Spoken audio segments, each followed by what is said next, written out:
There it goes. I don't know why it's been doing that, though. It does it all the time, huh? Yeah, it does. It does. Yeah. Blank.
Got the fucking hooters outside right now. Yeah, just leave it like that right now, Nick. Leave it right there right now. Everybody hit that like, man. Run them likes up, dog. Run them likes up. We need them likes all the way up for this one. See if this fucking fits on this bitch, dog. Oh, just might not. What up, my G's? See you guys, man. What's up, dog? Oh, bam. Let me get a shot of that, dog. I need a shot of that in a real way, dog. Yeah, thank you, brother. Good, but pour me a shot, yeah, dog. No, you're good, brother. You're good, dog. You good. Stuck in traffic, running late. Yeah, traffic, dog. Yes, traffic is fucking treacherous right now, my boy, and I love you, dog. Thank you for bringing that, dog. Because, I'm good, thank you. Yeah. It's the boy YG right there. Call me Loco. Pleasure to meet you. All right, Nick, let's go. Let's get it cracking. Hey. I want to do this right now, guys. I want you guys to pour yourself a shot right now. Get yourself a drink real quick. You know, if you're drinking that malt liquor, if you got a fucking juice box, you know what I mean? You can toast with a juice box, right? Toast with a juice box. So, I mean, it's all good, bro, if you with the family. But if you had a Diddy party, homie, and you toasting with a juice box. Something wrong there, my boy. I mean, I don't know. Hey, 6 years of hood stocks. Hey, we ain't shit without you motherfuckers right here, baby. 6 years, hood stocks. Thank you, thank you, thank you for the support, baby. 6 more. Oh, shit. It's coming in, we had a little fucking technical difficulties coming in here. Loco came in, he was just like, I don't know about this energy in here right now. But I came into the studio, guys, and I guess the studio's carpet got shampooed. But the dude that was running the shampooer, I mean, Did a half-ass job? Well, I don't know. He might have been. I mean, if there was a shampooer police, he might have got a DUI for running that shampooer, dog, under the influence. Because I believe the dude was fucked up because it just unplugged everything, dog. Yeah. Even my earbuds missing, bro. Like, why is my earbud missing, dog? Yeah. I mean, I come to the studio, dog, and I plug and play, baby. But anyways, enough of all that, guys. We got a special guest here today, man. I think you guys might be a little bit familiar with this guy. I think, let's take it back a little, baby. Episode 9, July 15th, 2019. 2019? Yeah, July 5th, 2019, episode 9, man. I had this gentleman right here come and bless the platform, and he's one of the originals right here on Hoodstock's platform. He's one of the original dudes that did numbers, bro. When we just had like a fucking handful of subscribers, this dude pulled up and knocked out like 19,000 fucking views on his first interview. I want everybody to give a warm welcome back to my G, my little big homie, Robert Loco Delgado. Thanks for having me, Lux. Yeah, all the time, doggy. All the time, man. So it's been a cool minute. It's been a real cool minute, huh? Yeah. It's been a real good goddamn minute. It's been a fucking long time and a shit has happened. A lot has happened since then. Yeah, no, for sure, dog. I mean, the last time, let's kind of like think about this real quick. The last time the last time that we talked. Yeah. You were getting ready to go to jail. Yeah. You went to jail. Yeah. For a case. Yeah. Of, can I say it, bro? Go ahead. There was a video that the Huras found. Is that the right case? Well, or was that a part of it? No. That was a part of the case. So the whole thing was they had got me for recruiting, right? So they had multiple videos of people getting jumped into the neighborhood in my yard. So then they used all that shit against me, and they charged me with a charge called 186.26, which I didn't know was a fucking crime, saying recruiting / solicitation into a street gang. Okay. Yeah. Okay. So you were recruiting more than the Boy Scouts were. Yeah. And on top of that, whose bright idea was it to fucking videotape this shit, dog? You know, me not supervising the little homies, everybody start posting shit. Everybody starts getting careless because you stop giving a fuck. Yeah. Yeah. But it's a big, so the Hudas happened to raid your house, got a hold of your phone. Yeah. How about the day when they raided your house? So what happened there? Why did they raid your house? So they raided my house because originally they were looking for guns and they were looking for drugs and all this other stuff because two Hudas that had a fucking hard-on for me, Massey and Kaminsky, these faggot-ass motherfuckers would always try to think I was up to all this shit. So they swore up and down and they told the detective, you know what? This is their little gang leader and all this other shit. This is the main hangout. I guarantee you, if we raid his pad, we're gonna find all type of shit. They found nothing. They found 1,000 books, be honest. Yeah, well, you see my library. I got a shitload of books. But besides the books and all that other shit, that's all they found was a phone. And the phone wasn't locked, and on the phone they had multiple videos of recruiting and shit. And then they ended up charging me for that. No. I ended up getting busted because one of the videos was me getting down with one of the homeboys from the neighborhood. So they charged me with an assault because that 186.26 is not like a case. It's like an ad charge because it's a gang enhancement. So then they hit me with that 40 counts of that 186.26 bullshit. Okay. Yeah. It's a crazy way. I guess it's a new way of catching a case nowadays, right? Who does raid your pad? They don't find. Usually, they're gonna find guns. They potentially can find. They're looking for guns. They're looking for drugs. They're looking for some type of incriminating witness evidence.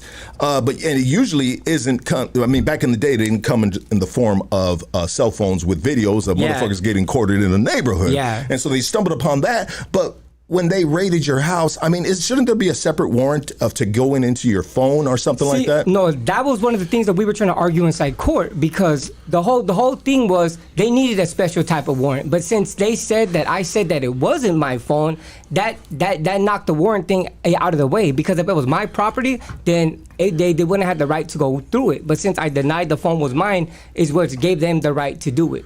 Okay, well. We just learned something today. Yeah, tell me about it. I spent 32 months learning about that shit. So I think you were fighting the case out at first on bail or something like that? Yeah, I was fighting it for like a year and some change, I think. Year and change, I remember that, year and change, you're fighting it on, and you finally came to a point where you had to turn yourself in, or they took you in during the court hearing?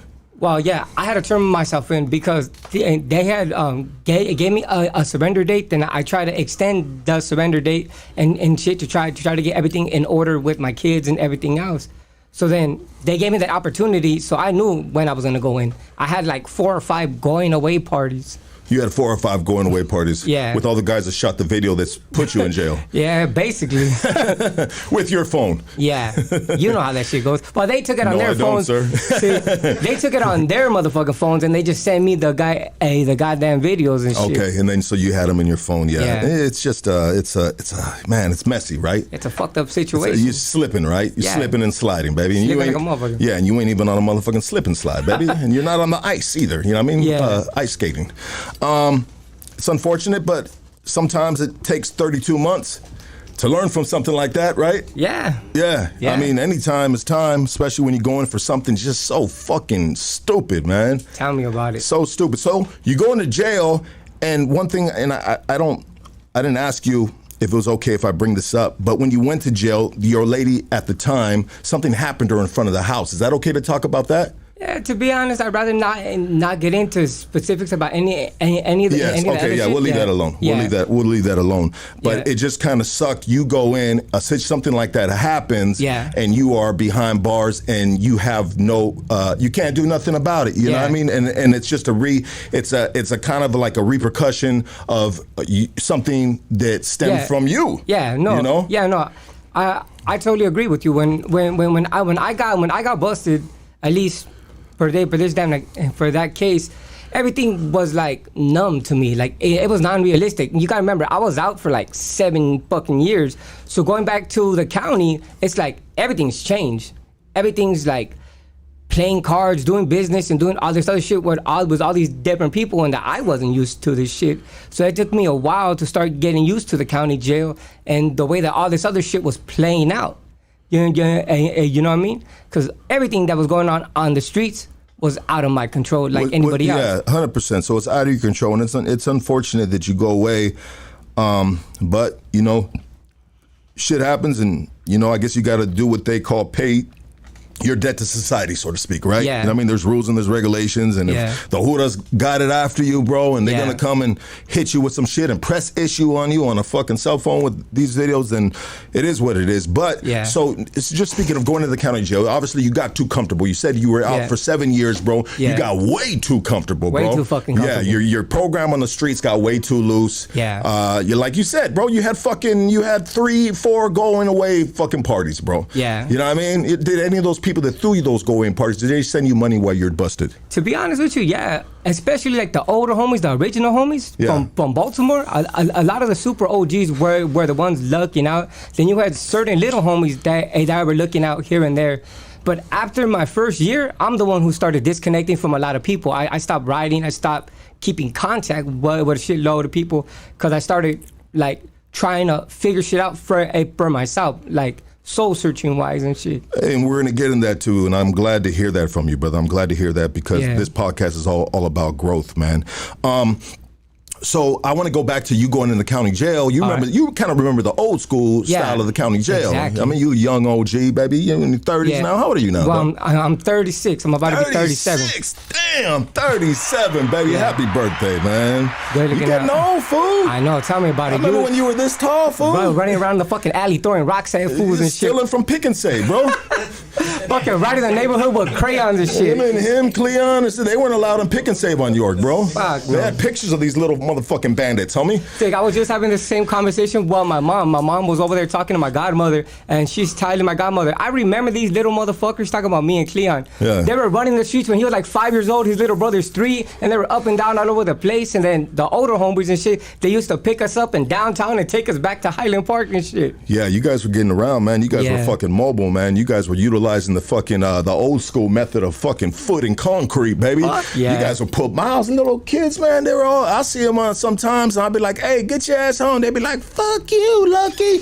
and they would do this to me. I don't know what this meant, Like, but they suck it. bunch of little kids, dog, telling me to fucking suck it, dog. You know what I mean? Yeah. I was like, well, shit. I guess I ain't telling them little motherfuckers nothing. You know what I mean? Fuck yeah. Yeah, but and we went over that in the previous podcast, 2019, man. You guys feel free to look those up after this podcast, man. It's legendary interview right here with Loco, man, Robert. You know, you are one of the founding fathers of Hoodstocks. No, you're one of the original cats, bro, that came on here and made a big impact on this platform, bro, and helped this platform grow, brother.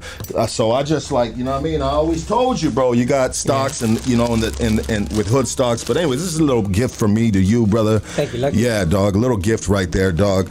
And I, you know, bro, I appreciate you, dog, you know what I mean? Because interviews like you and a lot of other homies that have been on here help this platform get to where we are right now, you know? Yeah. 6 years later, dog, you know what I mean? Yeah, you know, are we at where we want to be at? No, we're still on the journey. We're still on the climb, you know what I mean? But I'm enjoying the journey. And luckily, I got a good job, or I ain't got to get too down about things sometimes. And luckily, we have such a great chemistry within the studio, within the streets, bro, that this is needed. These interviews have been needed. They've helped a lot of people, man. They've helped young kids, older people, just get through life, man, I mean, they've been very inspirational, brother. So once again, bro, I just want to thank you, dog. Now, you already know what's up, Lux. Yeah, I want to thank you, dog. You know what I mean? Fucking one of the OG fucking guests on Hoodstocks, man. Back again, bro. You hit the county jail, you know. So let's you know, this is kind of like common knowledge, so we're not putting any game out or exposing anything like that. Yeah. But you know, back in the day in the county jail, there was a lot of rules and regulations in regards to, like, you know, where you sit, who you eat after, who you do business with, this, Exactly. that, and the other. You know, it's just structure within a system. There needs to have structure, bro. Because if there's no structure, then it's just a fucking wild, wild west, and everybody's going crazy and doing whatever they want. And let me just tell you this right now: it's not LA County Jail, it's all county jails, bro. Like, I'm sure LA County Jail is just the cream of the crop in regards to being firm on shit. But you guys gotta understand, when you have inmates, convicts in a small setting, there has to be rules, man. Because if there's no rules, then there's gonna be fucking chaos, dog. Hell yeah. See, and like, that was the shit that I was tripping on. Because when you're out for so long, when you go back in there, it's like you never left, right? But when you start seeing things that you're not used to, it's like you gotta tell yourself, like, you're tripping, like, stop being judgmental about this, or stop tripping up of that, because what used to be abnormal is now normal now. Yes. And especially in LA County Jail, fool.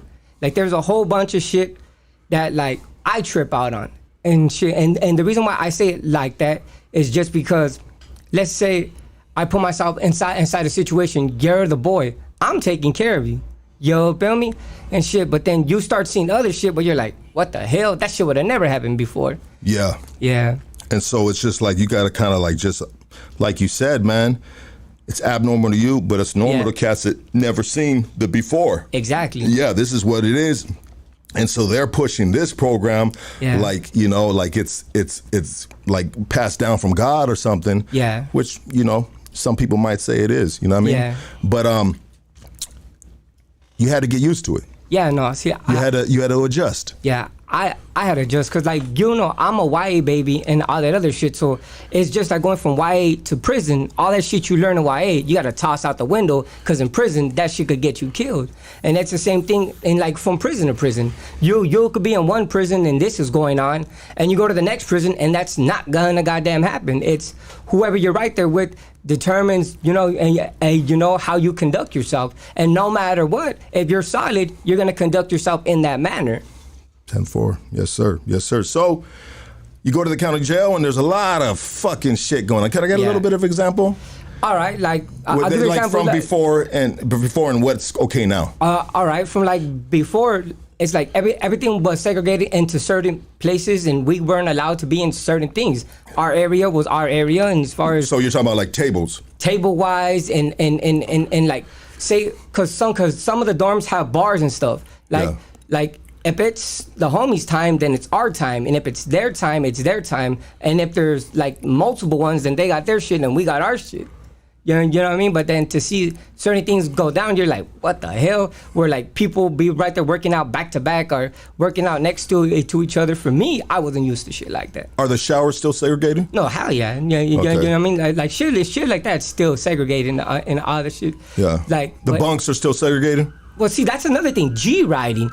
Before, there was no such thing as a damn G riding. Wait, the bunks some of them weren't always segregated because I've been on triple man bunks where we had multiple. Yeah, see, that's what I was in. So the bunks weren't segregated. No. See, that's what I was gonna get into because when I got busted this time, everybody was G riding. Before, I didn't know what the fuck that was. So it's like whatever bunk that you were assigned to, usually the homies put you to a bunk or whatever the case is, and then that's what they assign you to. Yeah. But now it's like the Hooters assign you to the bunk. And then once you go inside there, you'll go to whatever bunk the homies assign you to. But during count time, you got to go to the bunk that the Huda assign you to put out your wristband for counts and all that shit. Yes. Like even with all those little shit, I was like, what the fuck? Like all that was new to me at least. Is it just one big spread now?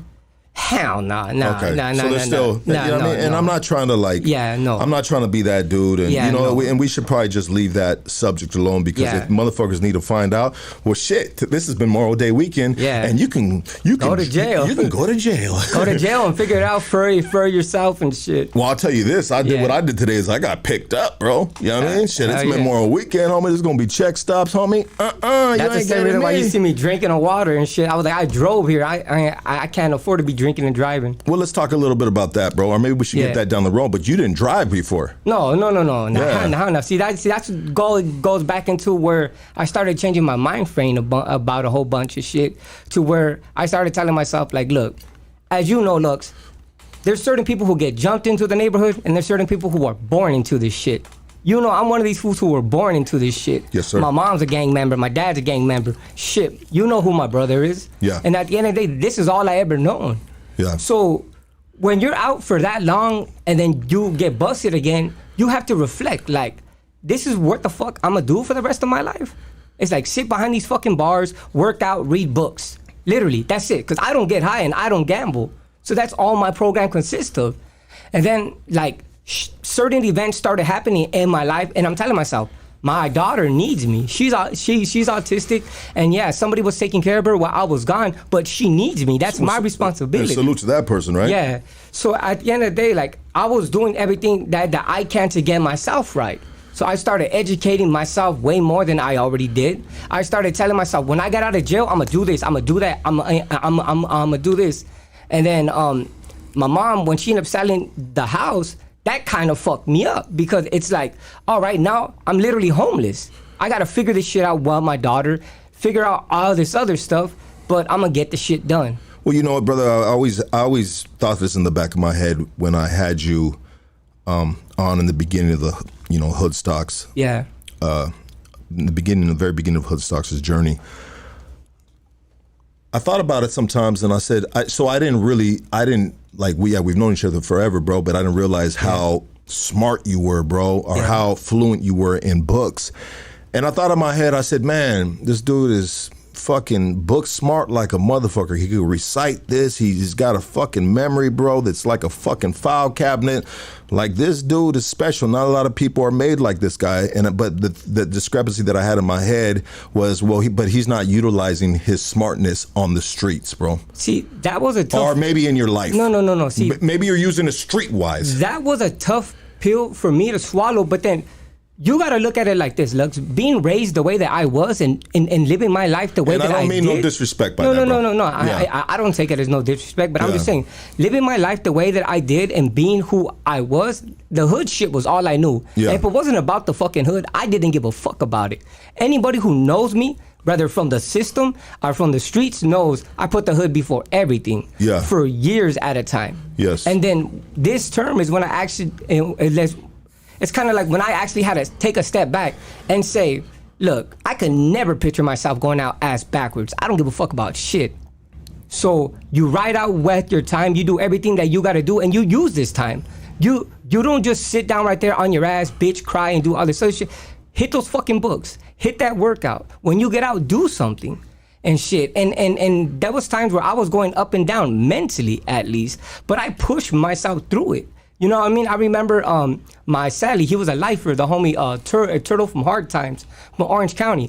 Me and him would sit down and study for fucking hours, dude.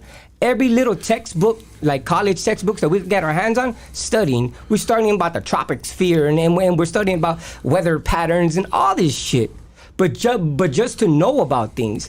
And then, like, when we started pushing ourselves, let's go to college, let's do this, let's do that. And I started telling him, because he had already been down, I think, like, 20-something years, right? And I was telling him, like, why haven't you done this before? And he was just telling me just because, like, he's never thought about it. And it's like the same shit that I do inside my life. If I don't have those opportunities or those chances to know better or to put myself in a situation where I could grow and do better, how the fuck would I know that I could achieve better? I wouldn't know that.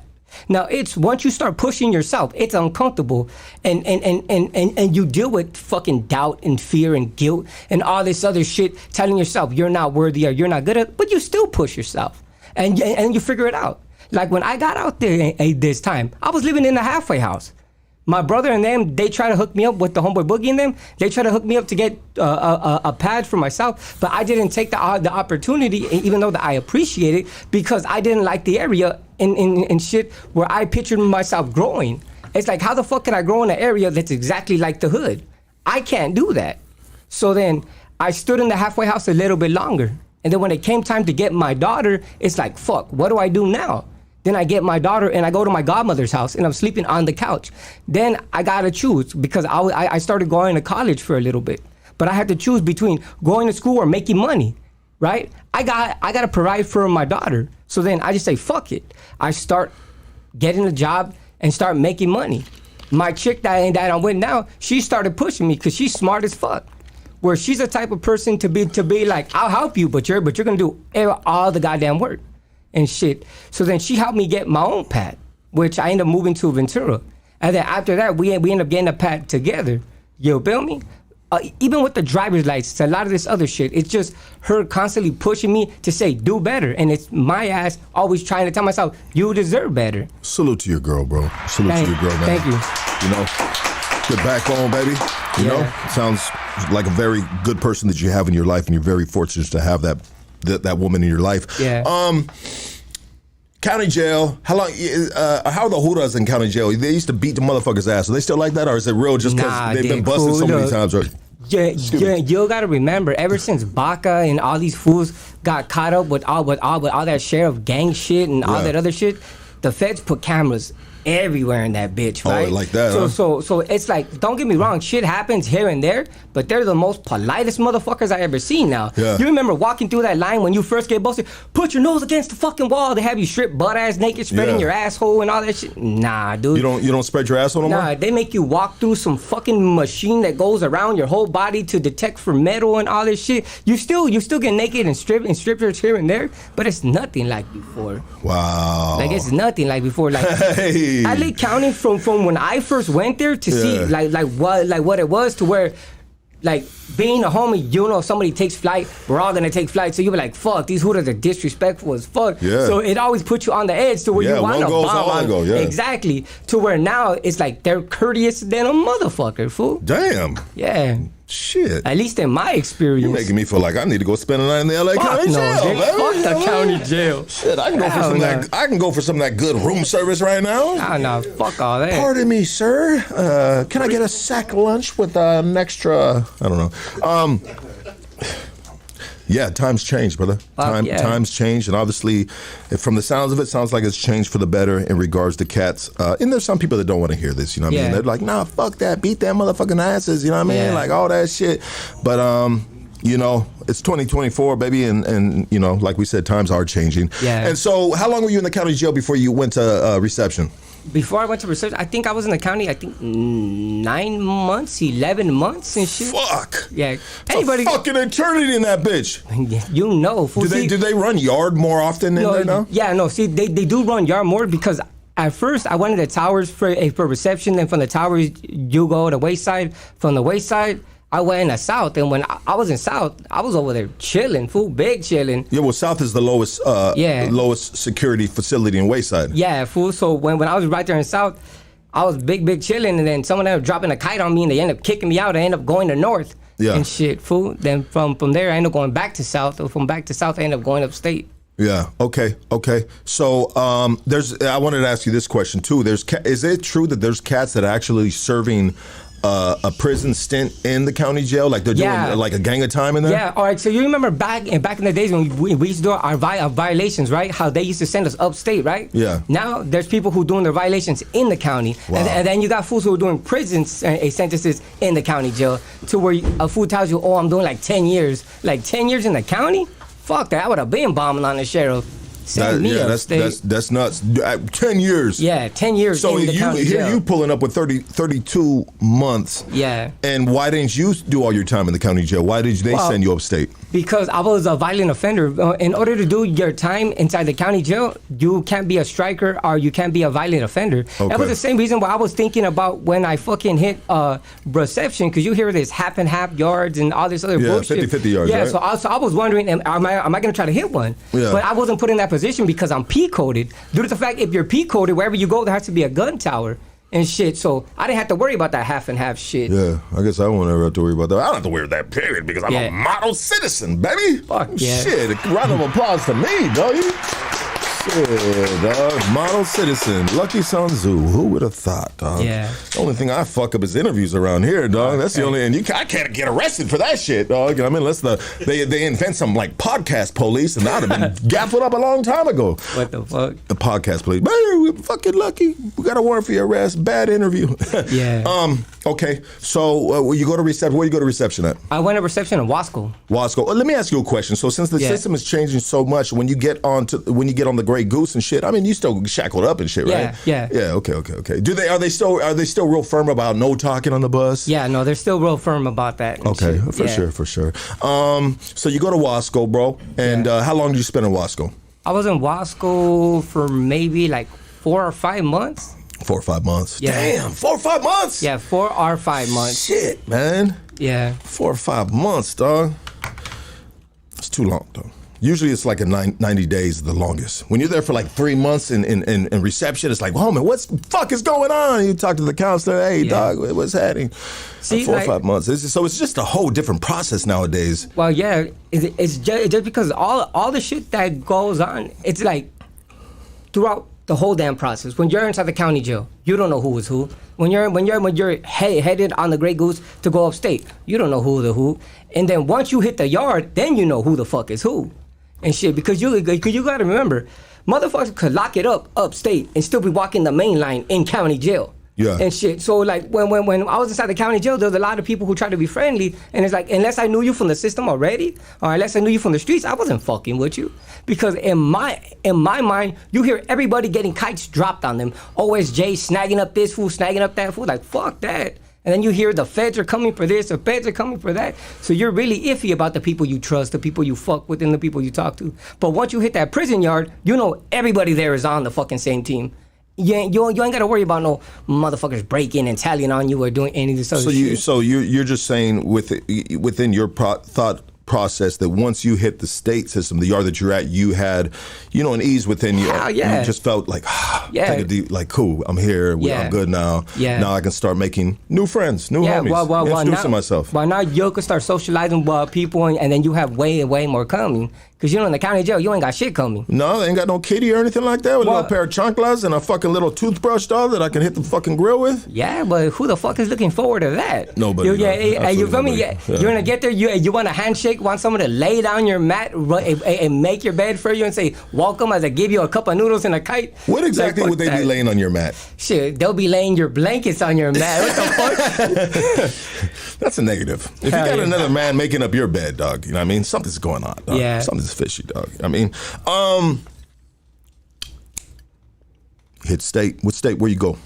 I went to Folsom. Folsom. Yeah. Okay. Which I had already been there prior and shit. So when I got out of Folsom, I'm like, fuck, I'm back in this bitch. The system is kind of twisted a little bit because there's more S and Ys than there is GP, right? Yeah, no, you're absolutely right. The S and Y is GP now, and the GP is. I mean, I don't want to label but I'm just saying, like, because the pendulum is the pendulum swing. No, the pendulum goes like this. What is this thing right here? Well, basically, what you're saying is a truth that a lot of people don't like to hear. But it's like, if you're a real motherfucker, you're a dying breed. Straight the fuck up. Why?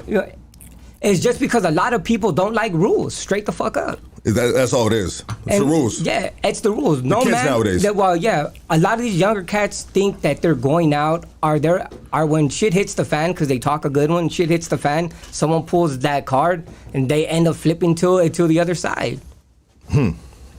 It could, and it could be the simplest. It could be the pettiest thing. Yeah. And they're just like, "Yay, dog! You know what, dog? I don't like this house. There's too many rules in this bitch." And I heard over there, we get to fucking go to the yard fucking barefoot. You know what I mean? And I like to, when I go to the yard, I like to feel like I'm going to the beach. Fuck all that. Fuck all that. Yeah. No, for sure. Yeah. Hey, shout out to motherfucking Blanco SoCal for that $10. Love from Venice to Whittier, California. Burpees every day. Keep your heads up. Welcome home, all those who did their time solid. Another revolution around the sun. Keep the marathon going. Beautiful, baby.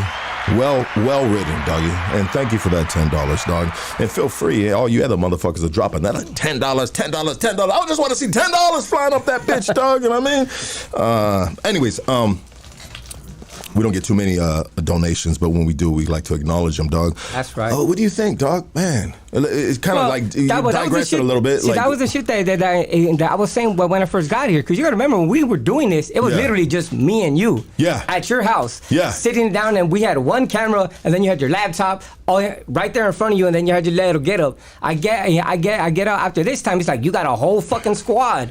I was like, what the fuck? I was like, how do I get to this bitch? Yeah, dog. We've worked really hard, brother. Yeah. We've worked really hard, but once again, we would not be able to be at this point, bro, without good interviews like yourself, brother. So you know what I mean? This is just this is a part of your work right here, dog. Yeah. You know what I mean? This is a part of you blessing the platform, and everybody else is blessed this platform. It's given us the opportunity to grow a little, bro. You know what I mean? And impact the world, dog, because the world watches us, you know what I mean? Yeah, no. Impact the world, dog. You know what I mean? I started tripping out on that shit because even though that I'm not around as much as I used to, I still try to keep up with shit. And then I started getting put up on game by my brother about like Hater World and American Cholo and all these other different platforms too, right? Yeah. I started tripping out on how much that people knew about you, fool. Because when I was in Folsom, there was COs who used to watch you. Yeah. And they saw the HLP on the back of my head. Go, Highland Park was so what lucky, hood stocks. I'm like, what the fuck?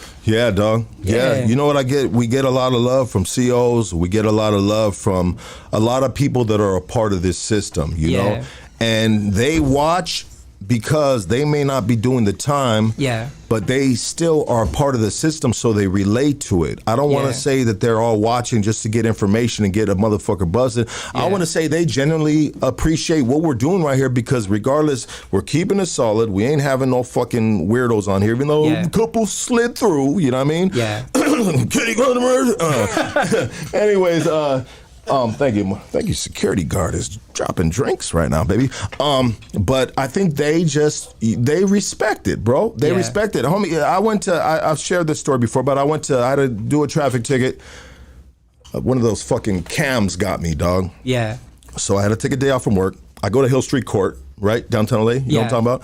And as soon as I walk in, there's a fucking beautiful sheriff, police officer in uniform with the fuska, homie, the handcuffs, which I didn't mind if she put on me or not, you know what I mean? I was just like, kind of like, you know what? We can make a movie right now, girl. Yeah. But anyways, as soon as I put my shit in the little basket to go through to get x-rayed and shit, and I walk through and she's like, fuck. I don't know her. You know what I mean? She goes, fuck, it's crazy. She goes, I was just watching you on the way into work. Yeah. And she handed me my stuff and she said, hey, keep up the good work, man. You guys are doing something positive for the community. Yeah. You know, and that's all I've always wanted to do, is to give the voiceless a voice, give the fellas, and let the world know that, hey, these tattooed faces, you don't gotta fear these dudes, just understand them. You know what I mean? I mean, some of them you gotta fear, you know what I mean? Yeah. Because some of them ain't in the right mind, and sometimes, you know, we go through some things, you know what I mean? And we ain't making the best decisions. But at the end of the day, you know, we just regular people that just took a certain road, you know, and there's a story behind it. And here at Hoodstocks, you can hear those stories. Exactly. Especially for the people who don't come from this lifestyle and just interested. They may see something like American Me or Blood and Blood Out and get curious and shit and start clicking on certain videos and start seeing not everybody talks like that, not everybody dresses like that, not everybody thinks like that, but yet these same people are considered gang members and thugs and all this other shit, and a lot of these motherfuckers are smart. Absolutely. And look at us. We got 625 people right here, tapped in right here to Hoodstock. Shout out to you guys, man. I love you guys, man. Thank you for coming through for the 6-year celebration right here at Hoodstocks with a fucking OG guest right here, my boy Loco. And all you guys, make sure you hit that like. And if you haven't subscribed, hit the subscribe button. You know what I mean? You're going to hate me one day and you'll like me the next day. I'll make it up, bro. Bro, I am the dude, bro. Nobody in the podcast game, hey, $20, baby. What is it? God blessed me with a $5K raise today. I've been out 6 years and 6 years sober. Man, it's going a little quick and my eyes are a little fucked up. You dropped me $20, bro. And man, dog, $5K, baby. I think it says Anthony Cruz. You know, Anthony Cruz, baby. You a real one, dog. You know what I mean? And since you got $5K, drop another 20, dog. Don't play with that shit, dog. I love you, my G. Thank you for the support, brothers. Yeah, dog. You know what, dog? When we did our live, bro, we had maybe 50, 100 people on, right? Now 50 people probably, bro. I mean, I love you guys, man. You guys are supporting what we love to do right here. You know, like this is shit is. And I was saying previously that I am the only podcaster, bro. Like you don't ever hear podcasters fucking admit when they fuck up an interview, bro. I mean, somebody can do a compilation, bro, of all the videos that I put up and be like, hey, dog, my bad, bro. I'm fucking addicted to drugs, dog. You know what I mean? I got a problem, bro. I'm sorry, bro. Like, cause I got a conscience, bro. You know what I mean? I got a conscience and I know I'm a fuck up, bro. And I do stupid shit sometimes when you fucked up, dog. And sometimes I get fucked up right here cause this is my hangout spot, dog. This is my man cave, bro. You know, I don't drink the whole week and I come here and I turn the fuck up. But anyways, love you guys, man. And thank you guys for just putting up with me and just accepting me, dog, for, you know, being a fuck up and sometimes getting it right, dog. And I think I get it right more than I fuck up. Or, you know, we might be a little, you know. Yeah, keep that shit balanced out. Balance it out, dog. Yeah. And I recently I was just like, homie, like, I used to be so hard on myself. Like, man, I keep on fucking up these interviews, dog. But I was like, you know what, dog, this is Hoodstocks, baby. You know what? And I'm just like, this is what it is, dog. Yeah. It ain't gonna be the last no more, dog. So now I ain't letting motherfuckers give me a guilty conscience about it. But at the same time, I still want to be conscious of, you know, of not trying to do that. Exactly. See, but then that's the thing. It's because you're passionate about your work and a lot of this shit isn't scripted. Like that fool Lefty Gunplay say, a lot of us come from the motherfucking streets. You feel me? And then when you got street motherfuckers who are trying their best to educate themselves and run a business, whether it's a podcast or whether it's any of this other shit, you're gonna see us do our best and fuck it up a lot. You know what I mean? And especially when you're dealing with like different personalities, like that fucking professor that you booted out of here, that criminal justice guy. I was like, what the fuck? And I you know saw what, that bro? shit. I was so flustered, I couldn't even get... I swear to God, I was like, I wish I was there. I would have debated his bitch ass. No, you would have done, you would have bailed me out big time, bro. Because I was like, you know what I mean? I fucking, like, because I was in between school and taking these exams, and I was just so proud. I had the world on me, because if I don't pass these tests, then my family don't get to the next level with our life, bro. So coming to this podcast, I was like, damn, let me knock this shit out with the professor real quick. It should be pretty cool, pretty easy, you know what I mean? And then he was coming at me sideways, and I had all this other shit in my mind, bro. And I'm not trying to I could have done so much better, but if you were here, you would have bailed me out big time. Yeah, no, dude, because the whole thing is he was biased and stubborn. You know what I mean? He was a dick coming in, bro. Yeah, no, see, that's the thing. When I was replaying that interview, I was looking at everything and I'm writing down the logical fallacies. Fool, I'm over here like, that's a straw man fallacy, that's this, that's that. I'm over here ripping up his whole little speech and shit. You know, when he came in, bro, he was a dick. When the guys fucking introduced themselves, he was like, you know what I mean? Like, he was a dick, bro. He was an arrogant, cocky fuck, bro. Yeah, no, I can tell. And I was watching my guys just being cool, like, hey, man, how you doing? And when I seen him treat my guys like that, bro, my bros like that, bro, that shit, before we started the interview, I was a little bit in my feelings, bro. And sometimes when you get emotional, you know what I mean? But Which is the worst thing to do. But it's not even getting emotional. Passionate? It's about getting passionate when someone is oozing puto, dog. Like, he was a straight fucking asshole, dick, and he thought he was better than everybody in the room. And then the thing that triggered everybody is where he says, I automatically know everybody's guilty, right? Where statistically, he's wrong. There's no way in hell every single person who's arrested is guilty. I've been arrested with hundreds of fucking people who are innocent, and I'm pretty sure that you've been busting with people, and you look at them like, this dude should not be here. And shit, like you could tell that they don't come from this lifestyle. Yeah, well, you know, let's be honest, bro. You know, there are cats that are doing time that are innocent, dog. Yeah, and there's a lot of cats that are, you know, guilty. It is what it is. But I feel what you're saying, dog, and I hear what you're saying, and I appreciate that you're telling me this, dog, that you actually did watch it and you really broke it down in a level that I couldn't break it down at the time, dog. Why? Because you are intellectually smart in regards to these type of topics. That was your lane right there, baby. That I would have been like fucking. If this was a tag team, I would have fucking tagged myself out quick. You know, I would have jumped up in that bitch, kicked him in the balls, and DDT'd him verbally, fool. Yeah, I would have ran circles around him, fool. Yeah, bro. You know, and so when I'm in situations like that, in hindsight, I see it, and I'm just like, all right, look, you want to be one of the best? Yeah. You need to handle that better, bro. Yeah. You need to educate yourself, Luck. Yeah. You know what I mean? You need to be ready for a curveball like that, you know? See, looks like I bullshit you not. During this term, I've learned what maturity really is. And maturity is just patience. How much shit can you tolerate? Right? How much shit can you deal with before you break? And if you keep on getting up, even though you don't want to deal with it, and you keep on pushing through it, that's maturity. That's what makes you a man. And that's something it took me years to figure out. Because I've always been the person, if it's too hard, too difficult, I'm gonna go the easy way. You know what I mean? But how the fuck has that always landed me? It's always landed me in the same places around the same people. Now the faces may change, but the conduct and all this other shit never changes. You have to elevate yourself mentally and then start pushing yourself emotionally to raise above a lot of the nonsense and shit, at least for me. You know what I mean? Like, it took years to realize that all that knowledge in the world wouldn't mean shit if you're not applying that knowledge. You get what I'm saying? All this experience where you went through pushing yourself, doing all this other shit that you didn't want to do, and you did it for a cause. Now, why don't you make your family that cause? Why don't you make your daughter that cause? The same way you got up and you didn't want to work out, but you had to work out because it was mandatory. Why don't you get up and go to work because it's mandatory? Why don't you get up and try to bond with your kid and try to do this and just basically do a bunch of these things that mentally you may not want to do at those times?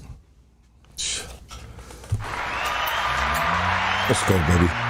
You know who's in the building, dog. Yeah. You know who's in the building, dog.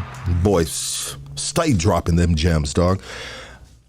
You hit the yard and shit. You hit Folsom State Prison. Yeah. Them cells suck, huh? Those cells are like literally, I put my shoulder against the wall and go lie like this, that's the fucking cell. Those shits are small as shit, and you got 2 people living inside that bitch. I've heard, bro. Those cells are the smallest cells in CDC in the state of California. Yeah. Folsom State Prison. Those cells are the smallest cells. I would say this: Chino cells are fucked up too, but at least Folsom gives you 2 bunks. Chino, you gotta take the bunk off the fucking wall, so one guy's sleeping on the floor and the other bunk's higher. Which part of Chino is that? CIN, Central. Fool. Central. What's Central? You got Cypress. You got Madrone. You got right there in You have Birch, Madrone, where you weren't supposed to go to, because if you went to Birch, bro, you had a certain amount of time to get out of Birch because they had all the fucking canines homegirls right there and shit.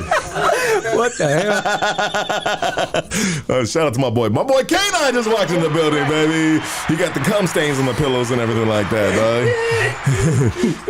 He got his elbow on it, like what the hell? Dope One is in the studio, baby. Hey, Mondo's in the studio. YG's in the studio. Killer Dog Security in the studio, and Roulette Printing is in the studio. And we are missing my G, my brother, my bestest friend, dog. You know what I mean? That's my boy Ricky Droops right there, dog. But he's doing great, dog, right now. Shout out to my boy Droops. I know you watching right now, dog. I know you watching your little bro right here. People may not know this is Droops' little brother right here. Yeah. He has been a big impact in your life. Is that safe to say? Well, you gotta look at it like this. As far as the hood shit goes and a lot of the other shit, I wouldn't be from the neighborhood if it wasn't for me trying to emulate, trying to be like my brother.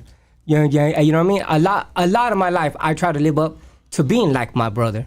You know what I mean? That's easy to say. He's a special dude, bro. Yeah. He's a special dude. You know what, bro? I had in the beginning of the year, we had like a man, and I'm telling you guys this right now, we're changing this shit around. I'm taking time off of work, bro, and you know, we're gonna fucking flip this shit around, dog, because we've had a rough year. Hoodstock's had a rough year. It is me, Droops especially, K9, Mondo. I mean, the team, the crew, you know what I mean, has had a rough starting of the year, you know? And I thanked Droops the other day and shit. I was, you know, sometimes I call him up. I called him up, I think it was, I don't know, it was like a week ago. I was leaving the studio, I was all fucked up, and I called him up, and I'm like, hey, dog, fuck, I love you, dog. I'm sorry, dog. Thank you for having patience, because he'd be having patience with me sometimes, dog. Yeah. Which we have patience with each other, because if you love your G's, you know what I mean? Yeah, that's just goes back to the conversation that we were just having. Yeah. Like, patience shows you your maturity and shit, especially when you're working with different personalities. And he's always had always had patience, so to speak, because he's got, you know. But anyways, dog, I've bigged Droops up since the day one right here, because people were just like, who the fuck is this fool right here? Blah, blah, blah, talking shit. And they would be telling Droops shit that he didn't want to hear. And he's like, shit, they ain't gonna say that shit in my face, dog. And I mean, I'm like, nah, they ain't, dog. But since day one, when I introduced Droops right here to the platform, because the ones that know him, they know him, right? Yeah. You know what I mean? The hood, they know him, bro. You know what I mean? But the world now, you know what I mean? Because, you know, we worldwide now and shit, dog. They didn't know him, and they were like, who the fuck is this fool, this and that? You know what I mean? And since day one, I've introduced that dude like a superstar, because he is a superstar. He's a rock star, bro. But even going back to our old interviews and shit, and that was one of your questions, like, was Droops lovable and all this other shit, and we went over that whole conversation before he was on the platform. Yeah, and you see him now, bro. How do you... Is that mine? That's mine. Why is that not connected to this right here? Anyways, we good on the volume right here? Hold on, let me check something real quick, because I don't know why that went through like that. Oh, it's connected? Interesting. Okay. How do you, and I know we're all over the place right now, bro, but it's been a minute since me and you've been able to sit down. I mean, when you got out, we talked on the phone. Yeah. I seen you at the hospital when Rick got shot. Yeah. The night of, and we were all out there at the hospital and shit. Shout out to everybody who was there, man. You know what I mean? You know who loves a motherfucker. You know what I mean? Like, when I looked around and I seen who was right there, the motherfuckers love a motherfucker, because you know you can't see him, but you know you're there. You're there. Like, you know you're not going to see him, but you show face to let motherfuckers know, or, you know what I mean? Just, hey, dog, we here for you and we love you. But I got a chance to finally talk to you face to face since you've been out, because you've been on this amazing journey of growth and acceleration in your life. And this is how we connected this right here to get this shit cracking. I know I'm all over the place. Oh, so this is what I want to say. So how do you feel now when you see Droops on Hoodstocks and all these other platforms, bro? To be honest, because you guys have different conversations. Yeah. You know, like you are about, you know, the books and all this other stuff, and then Rick is just being Rick, right? You know? Like how do you does it kind of make you proud, or it's just like it's always good to see any of my brothers doing good. I know he really got into this podcast stuff, and I started seeing him pop up on YouTube on this, on that, and I was tripping the fuck out. Like what? Like what? More famous than me, bro. Yeah, like that shit. I was tripping out of where it's pages that I would have never followed or never heard of, but I see them talking about my brother and shit, so I'll click it and I'll watch it and all this other shit. He's just a lovable guy, bro. Yeah, but that's always been him. He has a magnetic personality. He does, and shit. Because he's easy, bro. Yeah. And he doesn't like you, whatever you're doing, bro. Even if like my cousin Nick clowns me about it, but even when I pulled up in that fucking, I think it was a Mazda RX-7, and Rick had all kinds of, you know, at the time he was balling, he had all the TVs in his shit. Yeah, the early 2000s. Yeah, and I pulled up, you know, with a TV in my car, but the difference is it was a box TV sitting. That was stupid. It was a box TV sitting on the passenger side, bro. And when Rick seen it, he was like, "That's right, Lex." Oh yeah. You know, but he could have clowned the fuck out of me, bro. But he was just like.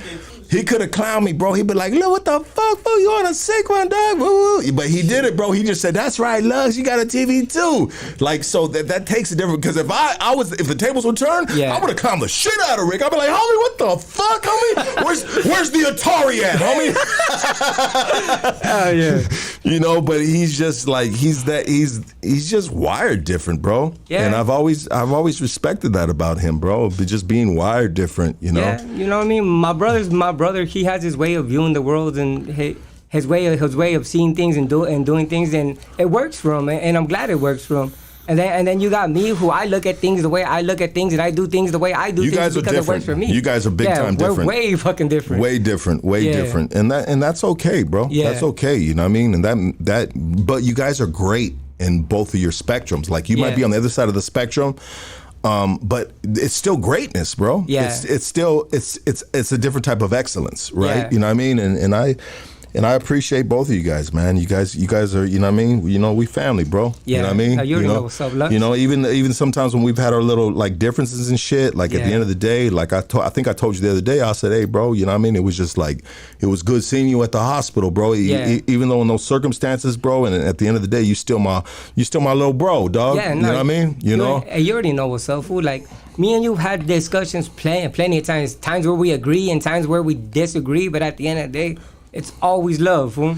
It's always love, dog. And that's, man, dog, that shit's, it's crazy, bro, because sometimes you can't have unconditional love with a female, but you can have unconditional love with your bros. Yeah. You know what I mean? Because when it comes to homies, it's like literally we do everything together, and if shit hits the fan, we even go to jail together. At some point in time, when it comes to females, at least they come, they go, and then all that shit ends in separation and shit. Rather death or them just leaving. And they move on to a different dude. But we're always stuck with each other. We're always stuck with each other. My cousin, PJ, man, me and my cousin PJ, dope one, we've had so many falling out, so many arguments. Every time we cool, my aunt's like, "Let's go do Christmas" or something. But, you know, it's depending on me and this four getting along, you know what I mean? But it's just like, but look who's right here. You know what I mean? Like, we are stuck together. Like, you could break up with a bitch right now and never see her again. Yeah. But when it comes to the boys, bro, you know what I mean? My boy Kanon right here. You feel me? Like, we stuck with each other. And so I think when it comes to the fellas, we tolerate a whole lot more with each other. Yeah. I think because women take shit more personal and they're quicker to attack because they base how they feel on their emotions. With a lot of the dudes, we're a lot more understanding to it. So when we see things and we could laugh shit off or just push our pride to the side and say, "Dick, I was wrong," or whatever the case may be. You get me? Well, maybe just being sexually like. Let me say it like this before you start laughing. Maybe when you're sexual. As soon as you say sexually, I was like, "Where the fuck is Lucky going with this?" Yeah, and I'm trying to follow myself as I say this, bro. So let me say this, bro. When you're sexually involved with a relationship, right? That is the tie to your relationship, right? Is a sexual relationship. then that brings different type of emotions, bro. Yeah. But when you're dealing with a man, you know, and it's just camaraderie, you know what I mean? It's just like what we've done together. You know what I mean? It's just a whole, like we talking about different sides of the spectrum. It's just different side of the spectrum. And it's easy to get past the man shit. But when a female was involved, you know what I mean? Like, you know what to do, baby. You know what I mean? Like once that falls out and that flops out and then she got another dick in her, you know what I mean? Then that shit is done with, homie.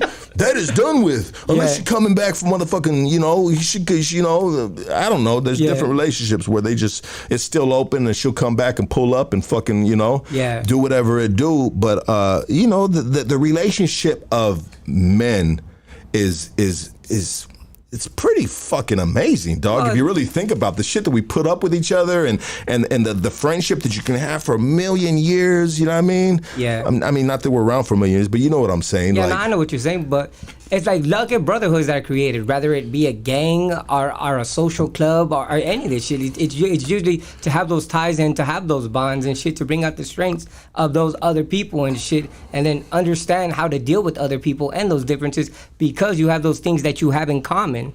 Absolutely, bro. What is it? Commonality. Commonality is very important, and especially when it comes to neighborhood shit. You know what I mean? Because you know, sometimes you got to come back to the neighborhood. You know what I mean? And sometimes you got to see people that you might have had a falling out with. But so crazy about it, even when you have a falling out with them, like it's depending on the degree of the situation of the falling out. If it's not too serious, where there was bloodshed or this, that, or the other, you know what I mean? Then you can just kind of like, hey, damn, what's happening, fool? You know what I mean? Like, you know, you got it is what it is, bro. And you know, it's a.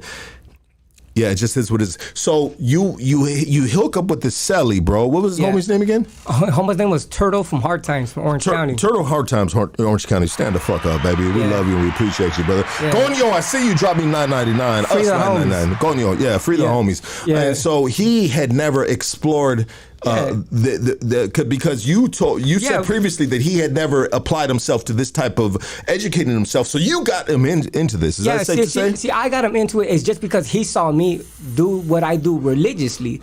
Like if I wasn't how can I say it? If I wasn't out there at the yard and I was in the cell, I would not watch TV.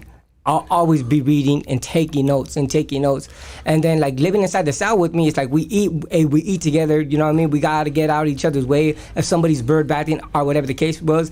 And then sometimes it's good to have somebody reflect off of. So I'll start reading some shit and I'll be like, hey, I took some notes and then I came up with this and shit. This is what I'm thinking. I'll start reading to him and he'll be like, that sounds good. Me knowing he has no clue what the fuck I'm talking about, but still just having that person to reflect that with, and me starting to tell him, you know what? Why don't you just come learn with me? Let me read to you. I'll read to you out loud, and anything that like is worth taking a note to, we'll write down and we'll do this. And then we started doing that, and then we just started exploring different categories that he was interested in and different categories that I was interested in. And when you use the word religiously, we're not talking about religion. We're just talking about religiously doing something constantly. Exactly. Yeah. And so I wanted to just clarify that right there for some people that might say, well, who is this dude talking about the Bible? And it could have been the Bible, bro. No. Yeah. Like, if anybody who knows me, I have my own... You've been an atheist. Yeah. You're an atheist. Exactly. So it's like... I don't like talking about religions because other people who are Christians or whatever, they may get offended by the things I had to say, and it's never my intention to disrespect anybody, but I will educate. Well, we've in the past, which you guys know, man, we've had a debate in the past. I'm not going to say the dude's name, dog, because he's just a fucking piece of shit, dog. But we had a debate once upon a time ago on Hoodstocks with a dude that was hardcore in religion. Yeah. And you know what's crazy about it at the time is we thought the dude was sober, dog, but he had a fucking he was actually on something this whole fucking time. So he was really just fooling everybody with some bullshit, dog. You know what I mean? But he was educated on what he was educated on. Yeah. But he wasn't practicing what he was preaching, you know what I mean? And that's one thing that I have a problem with, bro, you know what I mean?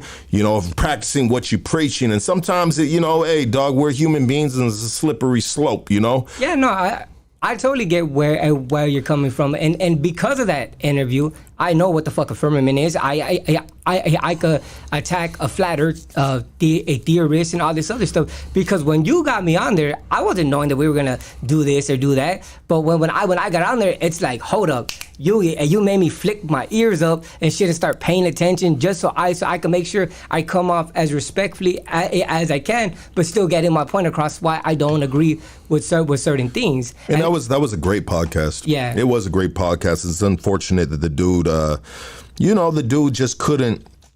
He couldn't keep it a buck. He couldn't keep it solid with good dudes. You know what I mean? Yeah. And not everybody, the time is the testament, bro. The testament to one's character is time, and especially if you're on a podcast, bro. See, here's the thing. I literally had the same conversation with my girl the other day.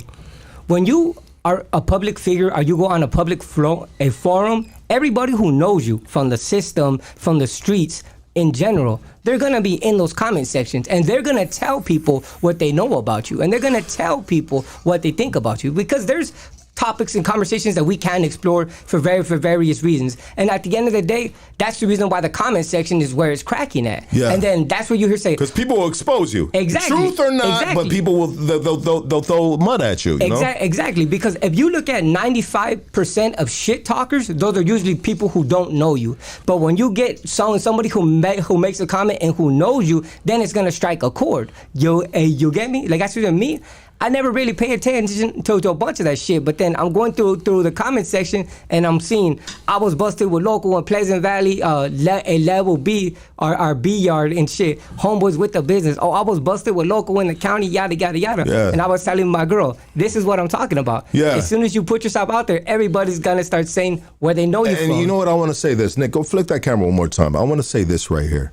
That's important, bro. Yeah. That's important. You know, those when people are saying, hey, I was with this dude, I know this dude back in the day, this, that, the other, this yard, whoop-de-whoop-whoop. That's important because that's kind of co-signing that, hey, this dude is a good dude. But when you have some of these podcasters and you have nobody saying that, hey, I know this dude outside of this podcast. Exactly. I know this dude outside of this interview. And this guy, stamp confirmation, he is this dude, he's a good guy, you know what I mean? And so we have a lot of podcasters, bro, in this right now, bro, that nobody is saying any of that in the comment section. The only way they know that, they're taking his word for worth, you know what I mean? For worth.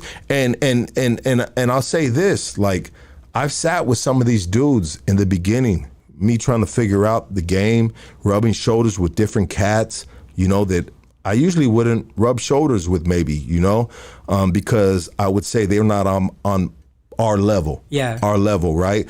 And the person that let me tell you guys this right now. It's so crazy, bro. Some of these podcasts, and they're kind of getting canceled out right now. You know what I mean? Some of these dudes are getting canceled out right now. But some of these dudes that you have watched throughout these years, I've been on the sidelines with, and they start talking about who they really are. Yeah. You know, they start saying all this crazy shit. I'm like, oh shit, what the fuck, dog? Like, damn, dog, you had me fooled too. You feel me? Because sometimes people put up a persona or they paint a picture to the public of who they are. And some of these motherfuckers are master manipulators, dog. And they are so good at it, bro. They're so good at it that the community believes they take their word for a dollar amount worth, which is currency in this world, right?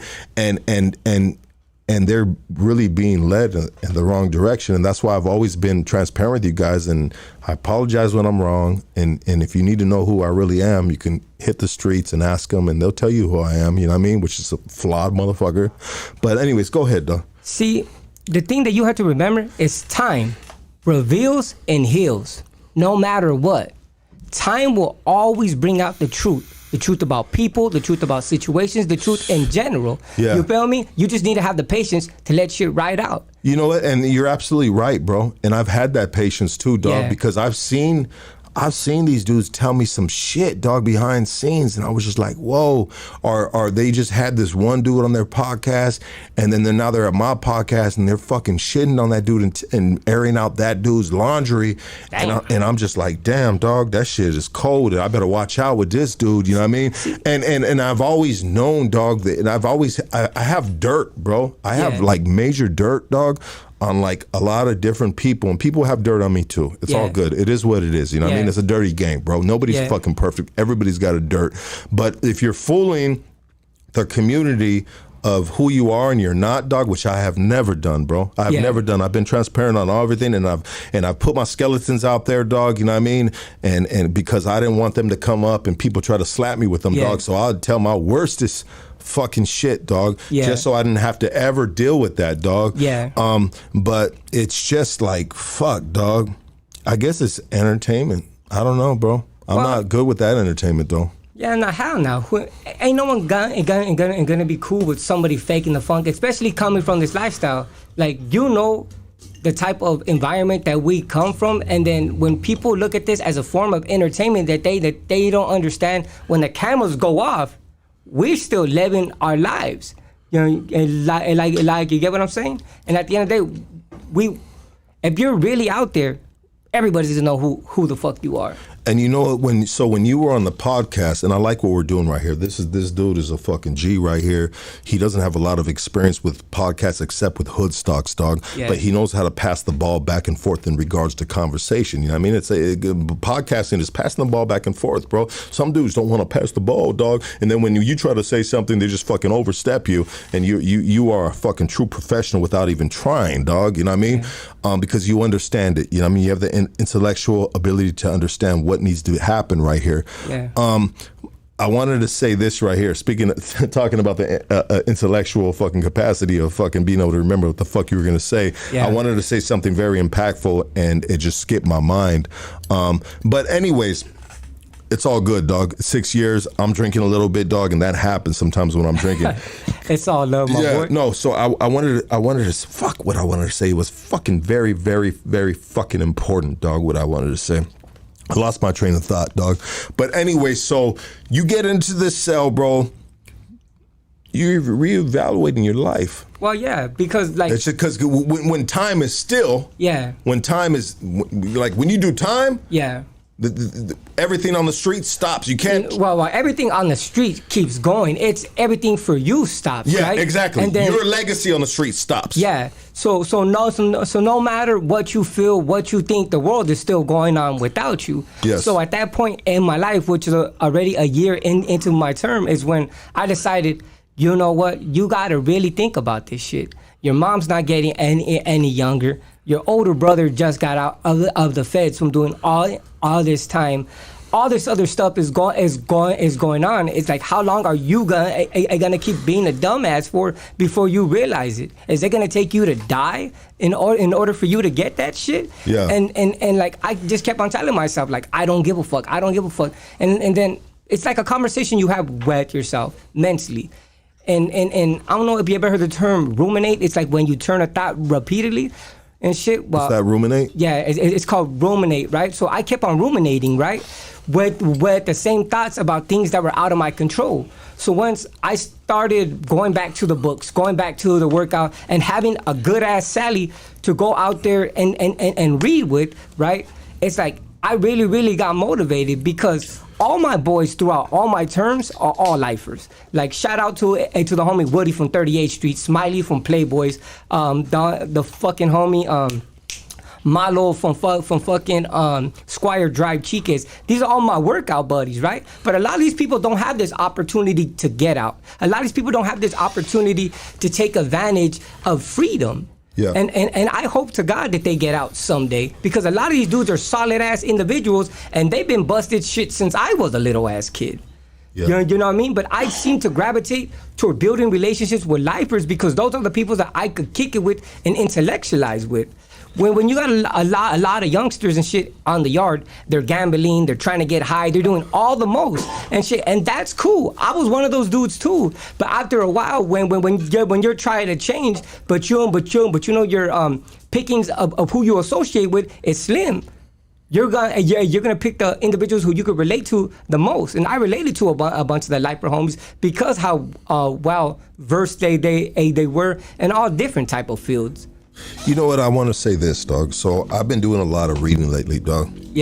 I've been doing a lot of reading lately, and I just like, I'm just, I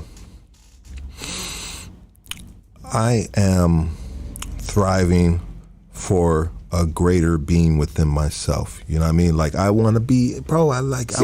Look. I'm not gonna bullshit you. If you want to grow, you need to stop listening to your conscious mind, which is your awareness. If you could listen to the thoughts, that's your conscious mind. That's the shit that's gonna fuck you up. You know what's crazy is that's what I was gonna get into right now, but go ahead. Yeah, you need to start listening to your impulses and drives. Understand where your emotions come from and understand that's gonna have a way more important impact on you.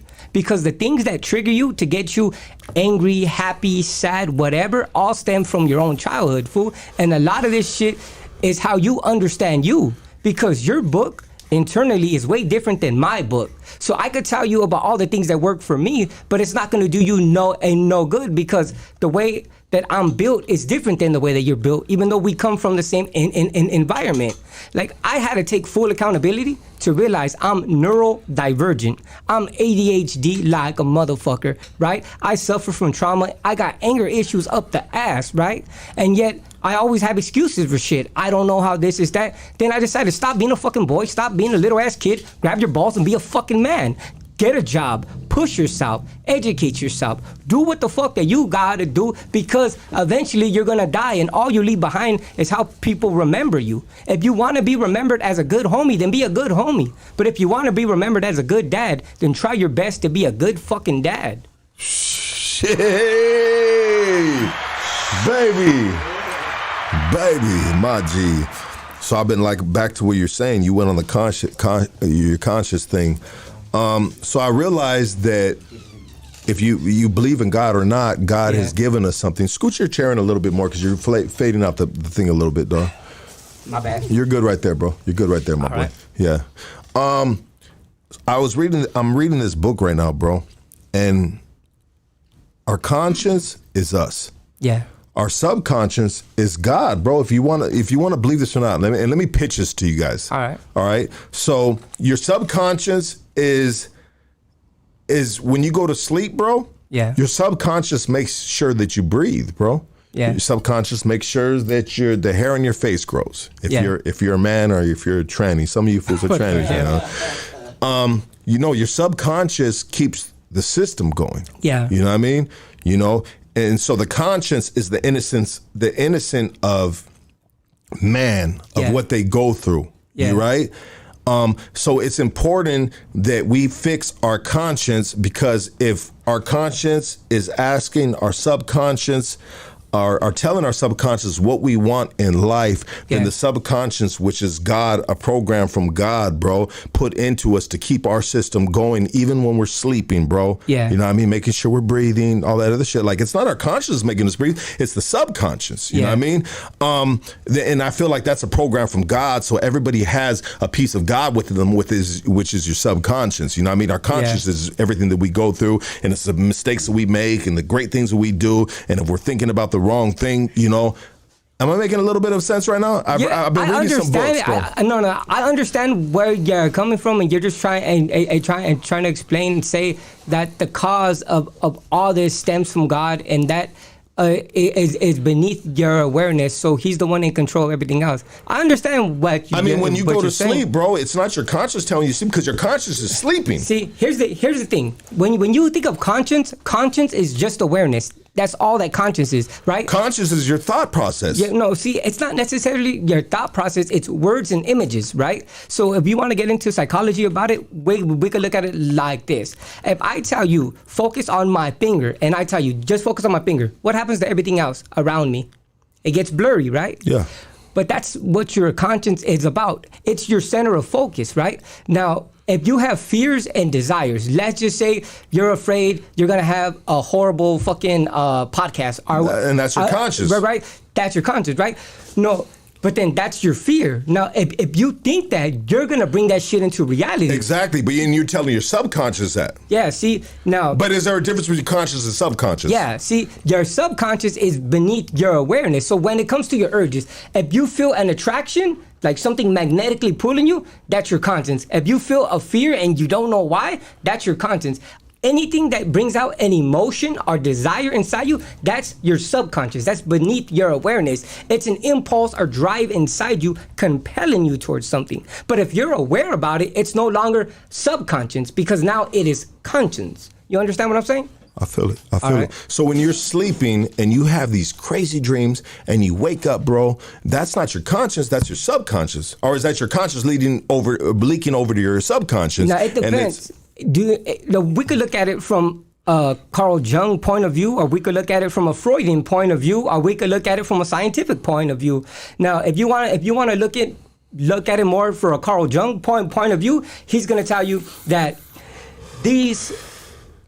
all these things is your spirit talking to you and trying to guide you, but it's up to you to be the driver behind that. Is your spirit the subconscious?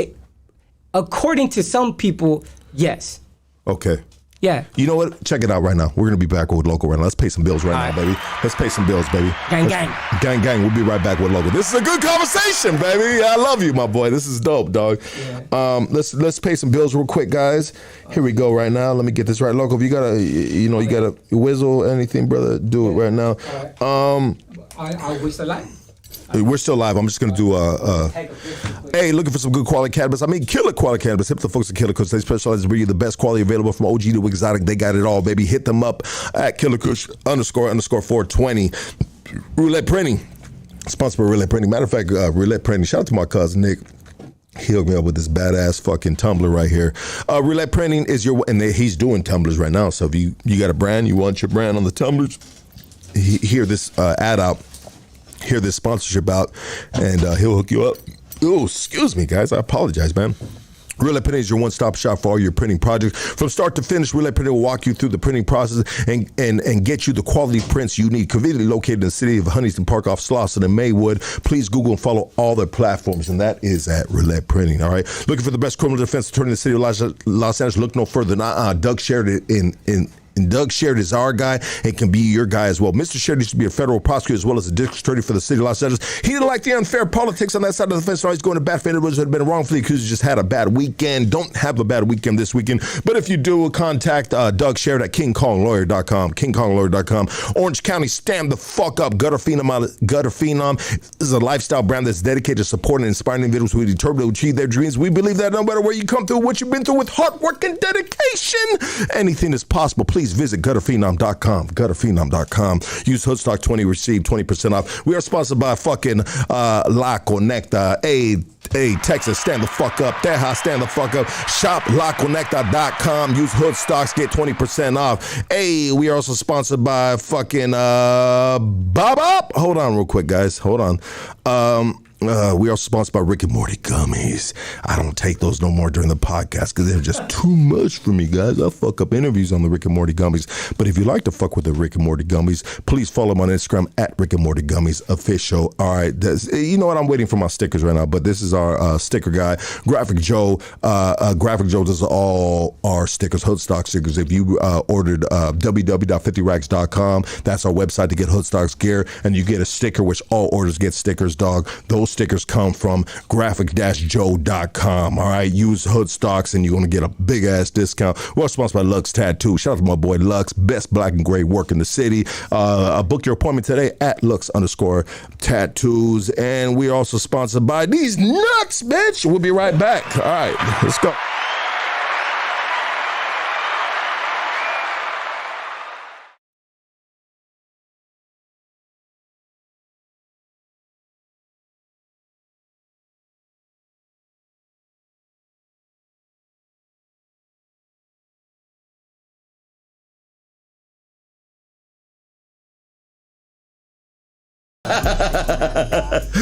Freaky ass nigga, he on 69 God. That shit is crazy as fuck. That dude a fool for that shit. You know what? So we were talking on the break right now, and you were saying that Hoodstocks has been doing something before everybody else was doing that. Well, yeah, no, I was just saying, because when I got out of prison, I just started noticing a lot of people were doing your format. Because when we first started doing this shit, no one was interviewing gang members or doing any of that shit because no one would give us the fucking time of day. And all of a sudden, I get out, everybody and their mama's interested in this topic now. I'm like, what the fuck? It's funny how a little bit of years could change a lot of opinions and views. You know what, bro? And you know what? At the end of the day, I'm not mad at them. It's just a compliment, dog, of what the fuck we're doing right here, bro. That is just like, Bro, and bro, like, yeah, like the homie was saying right here and shit, like, Dick, why is that going loud like that? Usually that's on my shit, bro. Anyway, sorry about that, guys. But when me and you went in the oh yeah, when we went inside Doug's thing, when you had hit me up and shit, like, because how many podcasters do you know that is gonna go to a homeless dude's literally dirt mansion? Me and you are crawling underneath this shit because you would just hit me up because there was no Hood Stocks team. You literally just called me up. There was no Hood Stocks team. Nah, you literally hit me up. It wasn't, bro. I had no squad. Yeah, he just goes, hey, Loco, hey, can you be my cameraman? Where you at? I'm over here in the neighborhood and such. All right, come pick me up and shit, because at the time I wasn't driving. Where was I at? I was on 64? Yeah. Was it 64 in the borderline? In the wash? Yeah, we're over there on the borderline of the neighborhood in South Pasadena. Yeah, and so if you guys remember when we went in the underground of Doug's fucking dirt mansion that he fucking dug was crazy. He had speakers, a microwave. Hit us some fire flames, bro, if you guys remember that shit. This fool had a refrigerator, a microwave, a system. He had a Pookie and a whole bunch of other shit. We were like, what the fuck? I was showing my kids the video about 2-3 weeks ago and shit. Yeah, bro. Crazy ass time. You know what's crazy is because I know Doug. I want to share a little side story of this. So Doug used to be a little bit of my runner. He really helped me out in the neighborhood because he was just like a white dude that was able to slip and slide through the neighborhood without being noticed. You know what I mean? Because the Hooters are looking for gang members and shit. Yeah. And so I let's be honest, bro. You know what I mean? We're playing. It's a game, and you gotta. It's us against them. You're trying to stay out of prison. And so you utilize the neighborhood and utilize certain cats that don't look like you, Mm-hmm. And so Doug was always solid with me. But for some reason, when we were down there, I had a hard time fucking with the camera. And I think he thought that I was nervous. Yeah. Remember that? Yeah, what? He thought I was nervous. Yeah, and then remember he was giving us golfing lessons because he was hitting shit out. He thought I was nervous. And while I was fucking with the camera because I was down there because, I've been out of the loop and I ain't been down there before. And he thought I was nervous. He's like, what's up, fool? You okay? You nervous? And I put my hand up, fool. Yeah. You remember that? And I put my hand up and I said, and my hand was fucking still as a motherfucking rock. And I said, shut the fuck up, fool. You see my motherfucking hand shaking, homie? You know what I mean? I'll slap the shit out of your motherfucking ass right now. Yeah. And as soon as I said that, Loco was like, there goes the old Lucky. Yeah, because for anybody who knows you from back in the days, you're known for being a fucking asshole, Dick. Like, you'll be cool as hell, and then something just happened, and you just snap, like, shut the fuck up, like, blah, blah, blah. Like, you gotta remember, before the podcast, the Lucky, I remember that, Lord, give him the power, give him the sword. That Lucky. Remember that shit, dog? Damn, dog.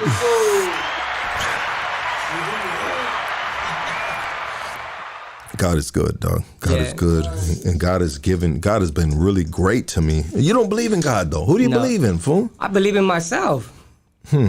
See, but if you're telling me who do I praise? Is there a superior being, though? Who, fool? Like, you got to believe in something greater than yourself. The thing that I believe in greater than myself is my goals and my achievements. Have you never not prayed one time when you were fucking fighting a dumb case?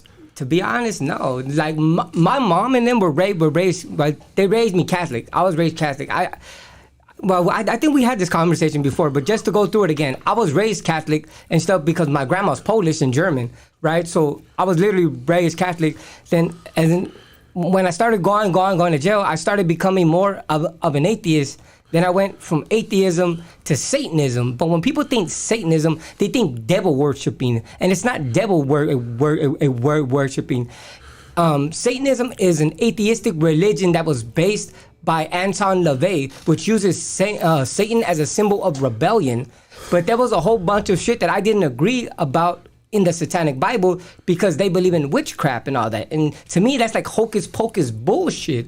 So then I went from that to getting really into psychology and philosophy, and that's how I found Buddhism. So you're Buddhist? Yeah. And what does Buddhism give you? Buddhism gives me peace of mind because it reminds me that I'm in control of my life, and everything that happens in my life is a reflection of my own mind and my own values. So on the 50 side of Highland Park, there was a lot of Buddhists. There was the homie Ty from Creature Street, and then he got with Jessica, which was a very good high school friend of mine that we went to the 9th, the 10th grade in Franklin High School. And a lot of Melanie Sarceda, Charles Sarceda, and it's crazy because there was a big Buddhist influence on the 50 side of Highland Park. You know what I mean? And it was crazy.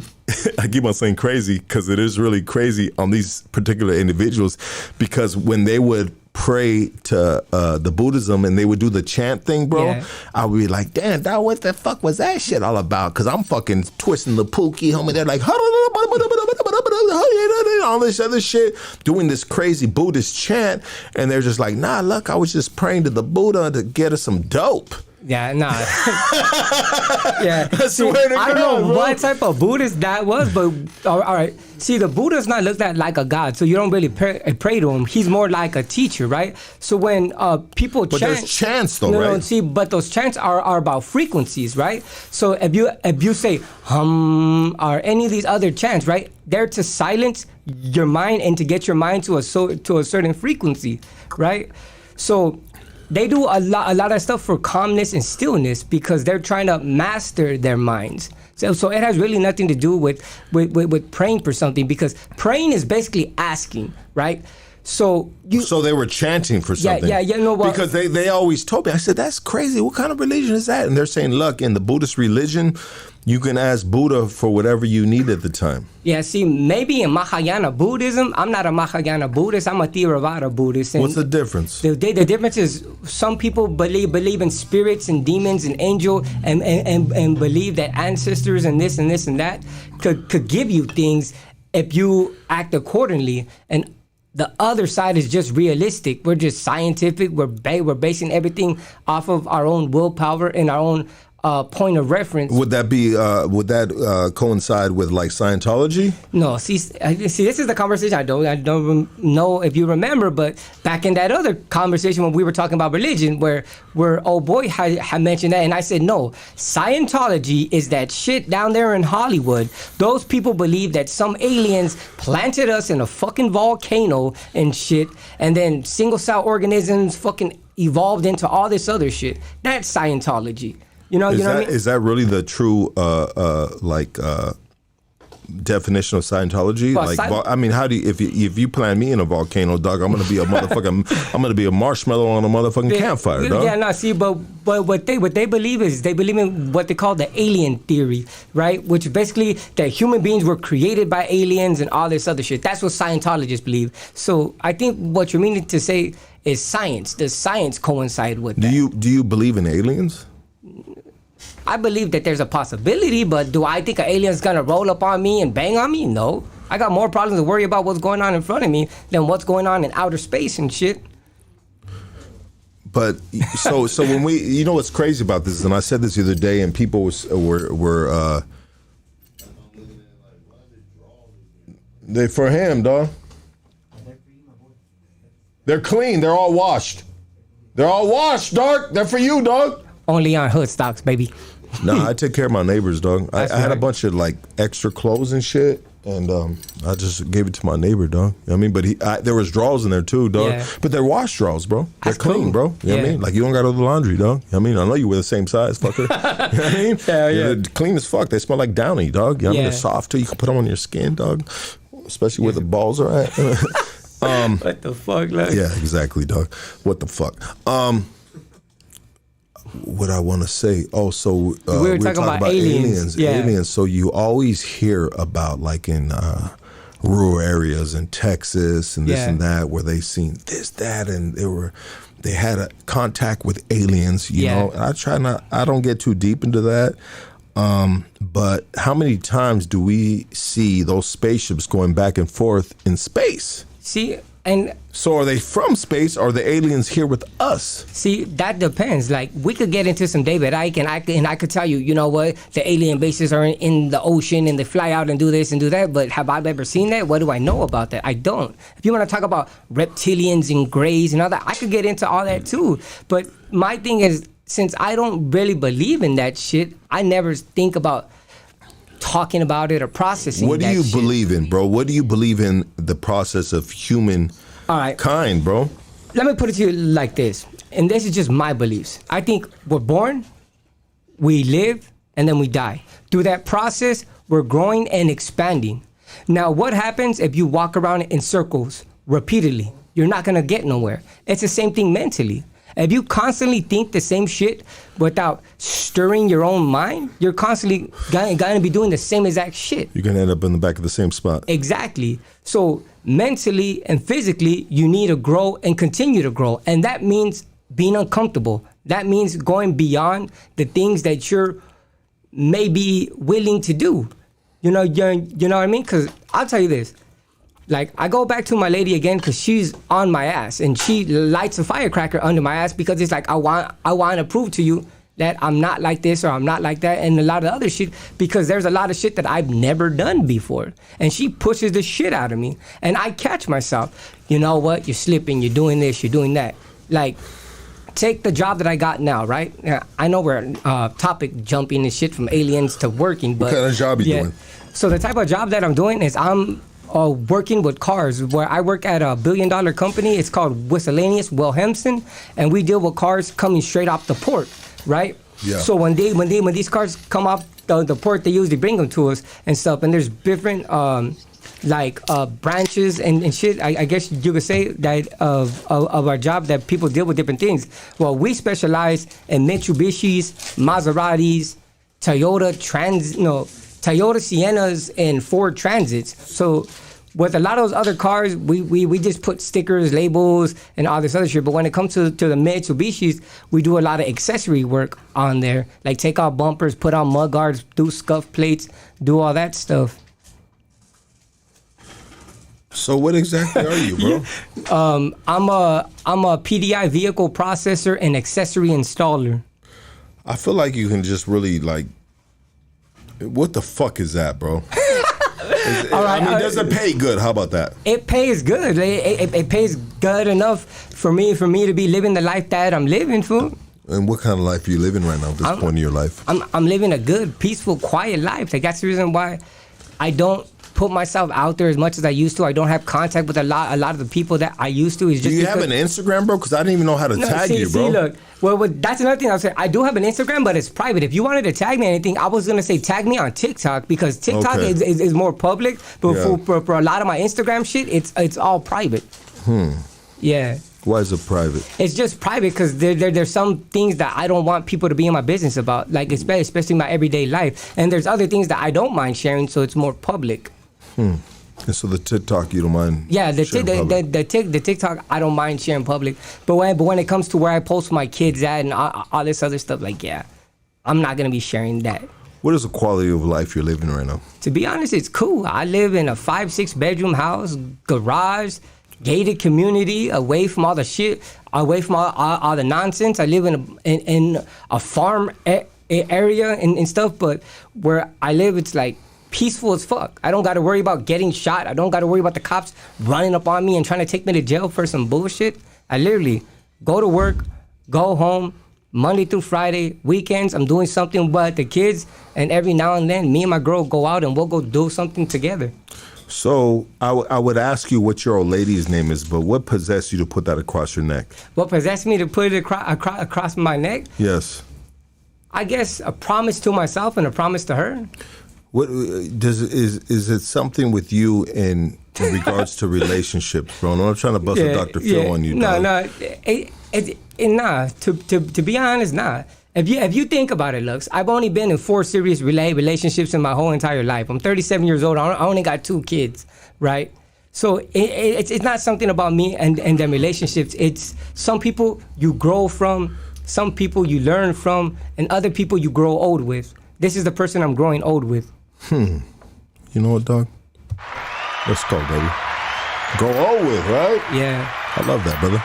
I love that and respect that, dog. I respect that. When you put that across your neck and shit, how did that make her feel? Well, it made her feel loved, you know what I mean? Because, coming from all cultures, right? Because different cultures may see that and be like, how is that an expression of love? That's what I was going to get into. Coming from all culture, from our culture, Chicano culture, gang culture, whatever you want to call it, right?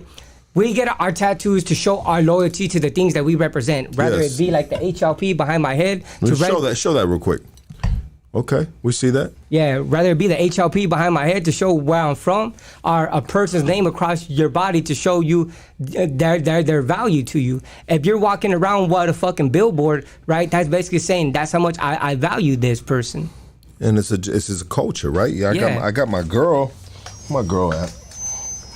Got my girl right here on my thigh. I got a big ass fucking babe. I love you, baby. You know what I mean? My girl knows I love her ass. And if you ever fuck with me, I'm gonna put a mustache on your shit. You know what I mean? What the hell? A goatee. But yeah, no. So some people don't understand that. Yeah. The culture, the love, the respect of just like saying like, hey, I am you and you are me. See. I don't know if people realize this, but in all culture, it's called an honor society, which everything is based out of respect. Everything is based on the family unit, right? So when you sacrifice, we usually sacrifice for our homeboys because we consider that our family.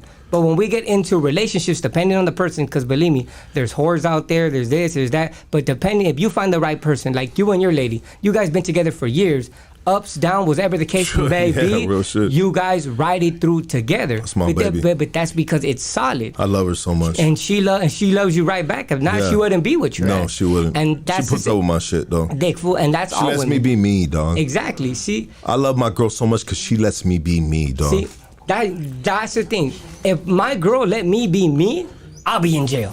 Because I'm a dumb motherfucker at times. It doesn't matter how smart I get, I'm selfish. And I know I'm selfish.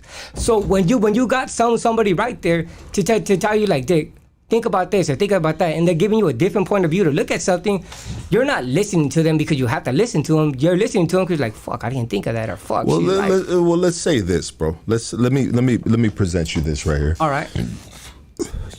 You said you've been in 4 relationships? Yeah.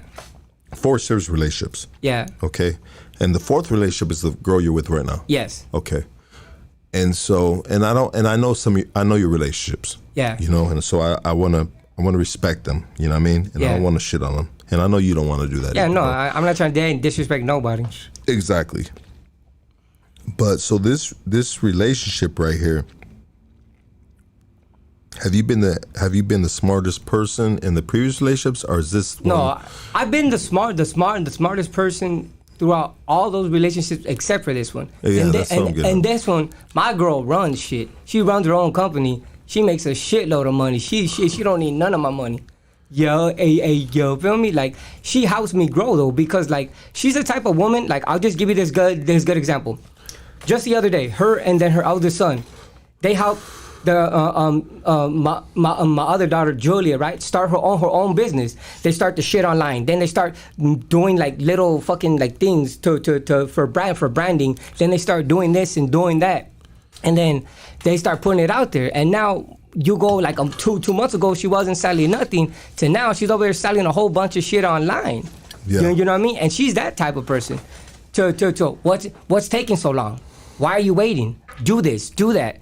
And then you always want to procrastinate, and it's hard to procrastinate with someone like that in your life because they're always pushing you to be better and grow. Let's go, baby. You know what I'm gonna do right now? What's up? I want to talk about books, bro, because people want books from you. But before we get into the books, all right, let's open up the phone line. Open up the phone line, my boy. You guys want to open the phone line? I know you guys want to call in and ask some shit. Let's open up the phone line, guys. Let's open up the phone line. Let me see right here real quick. Let me see. Let me get this right here.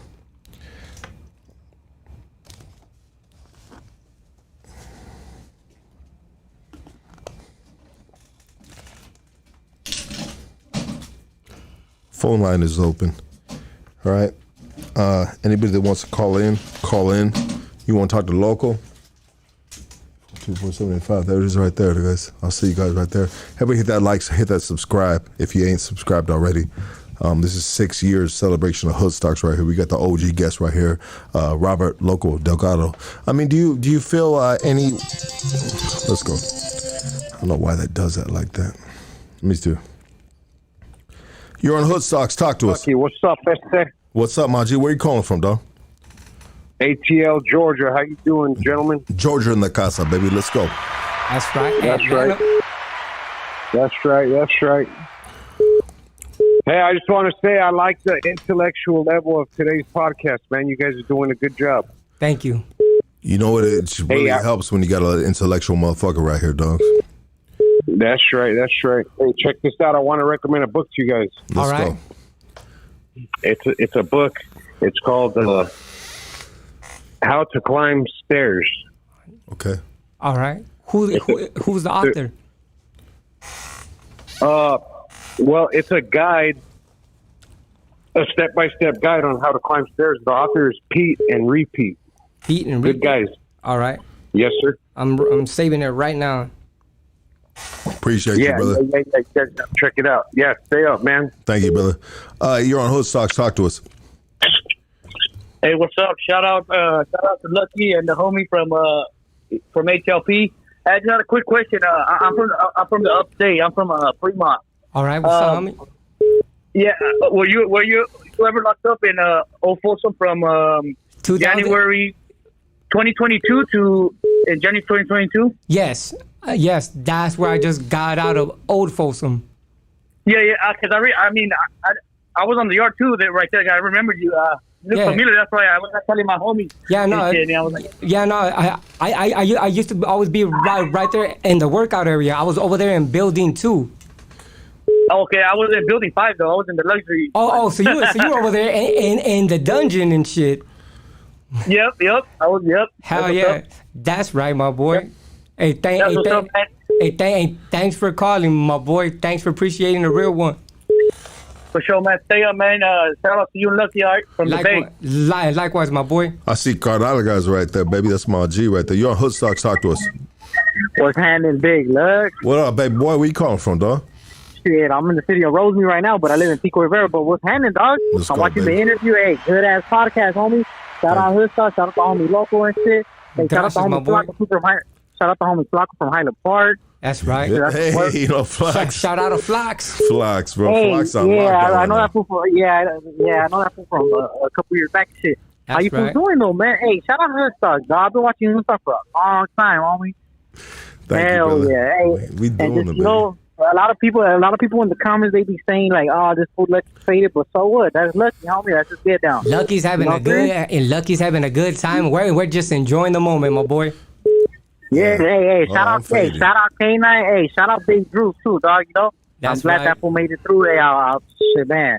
Shout out the fellas in that. Shout out the fellas in that bitch, dog. Hell Hey, yeah. when you guys gonna have some Goonies on, homie? I be trying to pull up. I be trying to pull up. You can pull up, fool. You pull up, dog. You know what I mean? Anytime. Yep. Holler at me, Hey, dog. but Love you. yep, for sure.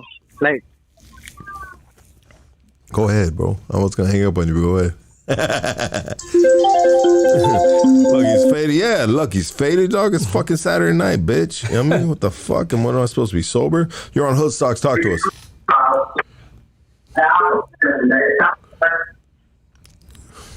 It's hard to hear them. It sounds echoing. yo, what's up, man? Oh What yeah. Yeah, what's up, dog? You're on Hood We on Hood Stocks. Stocks or what? Yes, sir. You're on Hood Stocks. Oh man, I made it on Hood Stocks. Hey, bro, this is Big Bad Roger, bro. I usually call into American Souls podcast. Yeah. Hey, Sorry to shout hear out that. to the homeboy you got right here, homie. Hey, Yeah. Good, Yo, good look, looking out, my boy. Yo, I gotta tell you, bro.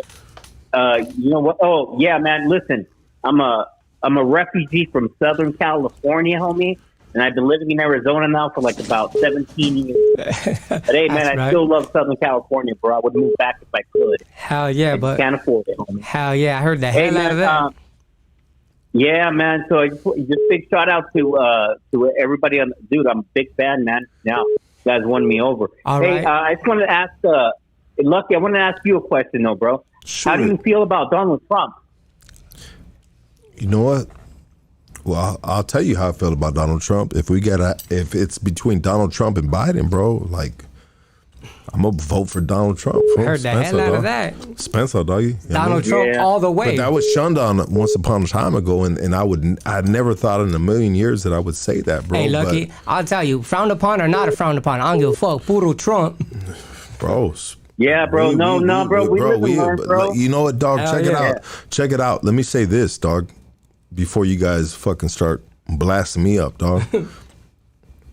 Like I said earlier, bro, I'm a fucking tax-paying citizen, dog, and the shit is expensive as fuck, bro. You know, and I don't got drug money, bro. You know what I mean? I got hard-earned work money that takes care of my family, and what's happening right now is fucked up, bro. You know, so I'm voting. I'm voting for Donald Trump if it's between both them dudes, and they're gonna clip this and they're gonna blast me and they're gonna crucify me, dog. But man, you don't have to worry about that, bro. I think I'm a father, bro. Up. I'm a dad, bro. A lot of people are waking up. You know, I gotta. Yeah, sorry, dog. Hey, bro, I think you guys need to sort of do Cholos for Trump, bro. Cholos for Trump. That's right. Exactly, homie. Pitch that to fucking little American Cholo, dog, and he'll probably do that shit, dog. You know what I mean? But I ain't gonna do that shit. Yeah, I'm just gonna stay in my lane and do that shit. Next caller, my boy. Next caller, dog. All right. You're on Hood Stocks. Talk to us. Hey, you're on Hood Stocks. Talk to us. Let's go next caller. You're on Hood Stocks. Talk to us. What's up, Lucky? What up, baby? Where you calling from? Yo, we're calling from Virginia, my boy. Fucking Virginia. You ain't even a virgin, bro. How you live in Virginia if you ain't a virgin, bro? You know what I mean? What the fuck? Hey, motherfuckers lose their virginity over here at 12, dog. Sheesh. That's right. What's that, dog? What it do, baby? What's on your mind, my boy? Hey, we're right next to D.C. and Maryland, dog. Big states out here, too. That's right. That's right, baby. Yo, but I just want to say this, man. I'd be at work all day, and I'd be in my truck listening to Hood Talk all the time, dog. That's right, my boy. Thank you for supporting. Yeah, thank you. For sure, y'all got our support. Shout out to Droops. Shout out to Lucky. Shout out to the whole Hood Talk community. That's right. And great interview, homie. Great interview. Bro, thank you, my boy. Appreciate it. Not great interview, best interview. You know what? But you know what, dog? You know what? I love you, dog. I'll just say that, dog. Let's go next phone call, dog. Next caller. Hey, you're on Hood Stocks. Talk to us. Well, what I want to give a shout out to you, Lucky. Wanted to say congratulations on your 6-year anniversary, dog. 6 and for another great fucking podcast, dog. Fucking shout out to you, Robert Loco. Fucking badass story. Thank you. Nah, no even trip, homie. Another shout out to fucking Northeast Los Angeles, Eagle Rock, Highland Park. That's right. I wanted to fucking say congratulations, dog. Let's go, baby. Just want to say congratulations, dog. Much love and fuck you, Lucky. I love you too, baby. Next phone call. You're on Hood Stocks. Talk to us. I want to say saludos and respetos to Lucky and Loco. Thank you, I was listening to the interview here, and you were saying about changing yourself with everything you've done. After I got out and released from Ironwood back in 2008, December 2008, I put everything that I did with hanging, banging, and slanging to reading, writing, and working. And I want to say congratulations to you, Lucky, because the last time I called you, homeboy, I told you that I was working for the 49ers as a assistant audio personnel. And now that I see everything going full circle a year later, I'm still with the 49ers, and now I got hooked up with the San Jose Earthquakes as their audio personnel. But saludos and respetos to all of y'all. What's up? Gracias for the time, and keep doing what you're doing, homeboy. Likewise, my boy. Good to see you a living prospering. You're on Hood Stocks. Talk to us. Hey, what up, Lucky? It's Louis the Foolie, man. Hey, Louis the Foolie, you a fool for that little shit. You know what? Kenny Thunderbird know we here right now, dog. And you know what's crazy about Kenny Thunderbird is just like if you fuck him up, bro, are, you know what I mean? It's just like you fucking up like a retard, bro. You know what I mean? Like, hey, dog, he's a tumbleweed tweaker, but at the end of the day, I want to send mine happy. Hold on. What's up, bro? Let me say this. Go ahead. With the fool, because I'm gonna give you your time to talk your shit, dog. You know what I mean? But you know what's funny is when I pulled up today and shit, when I was fucking with all the equipment that was all fucked up because a shampooer came through here and shampooed everything but the sofa. They left all the cum stains on the sofa from K9. But anyways, I told my boys right here, I said, if that dude is crazy enough to pull up at Hoodstocks, I said, I'm gonna give him his one-on-one, dog. I said, I'm gonna give him his fade, dog. You know, as you should. I'm gonna give him his fate, but he's just like he's a bro. Like, let's be honest, bro. He's a piece of shit, dog. You know what I mean? And piece of shit. Sometimes they don't deserve fades, but I'm just a fucking man's man, dog. Where, if you got the balls enough to pull up to my studio, baby, you know what I mean? Then I'm gonna give you the fucking business. And I ain't the greatest fighter, bro. You know what I mean? I scratch, pull hair, and biting fucking shit, dog. You know what I mean? Like, but you know, because bro, I ain't no MMA fighter, bro. You know what I mean? I wrestled in motherfucking kindergarten, bro, and that was just noogies and shit like that, dog. You get their head and they give them a noogie, dog. But anyways, you did a diss track. Yes, sir. Speak on that. Hey, it just is what it is, dog. I didn't like what he said about Droops, dog. About, like, you know what I mean? Just what you said. You brought him into your studio. You gave him a welcome, loving arms, and he gonna sit there and try to bite the hand that feeds him. Fuck him, dog. I don't even want to go there, dog. Otherwise, he's gonna be around too, and he ain't worth my time. He's a circus clown. You know, but I wanted to give my flowers to you. Happy 6th anniversary. You know what I mean?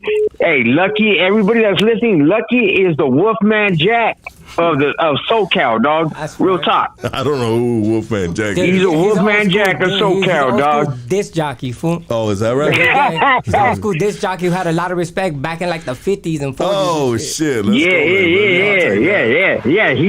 yeah. That's him, dog. Hey,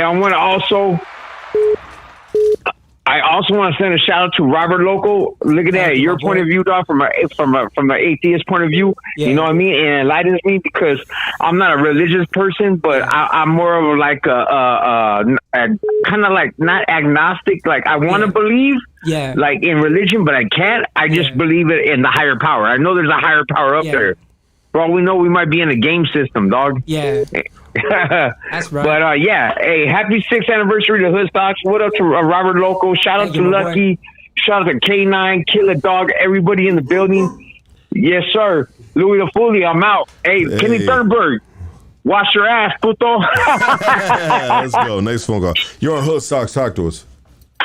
Yo, shout out Hoodstocks, 6 years, baby. Let's go. Let's go, baby. 6 motherfucking years, baby. Hell yeah. I've been watching since day one. Let's get it, baby. Yo, shout out to Lux. Shout out to my boy Loco. What's up, my boy? Thank you, my boy. Shout out to you. Yeah. You already know, my boy. Me and Loco go back to junior high, baby. Hell yeah. You don't even know who it is. Who is it, Monster? Nah, it's Chris, fool. Oh, Noodle? Nah, not Noodle, babe. Not Chris. What Chris?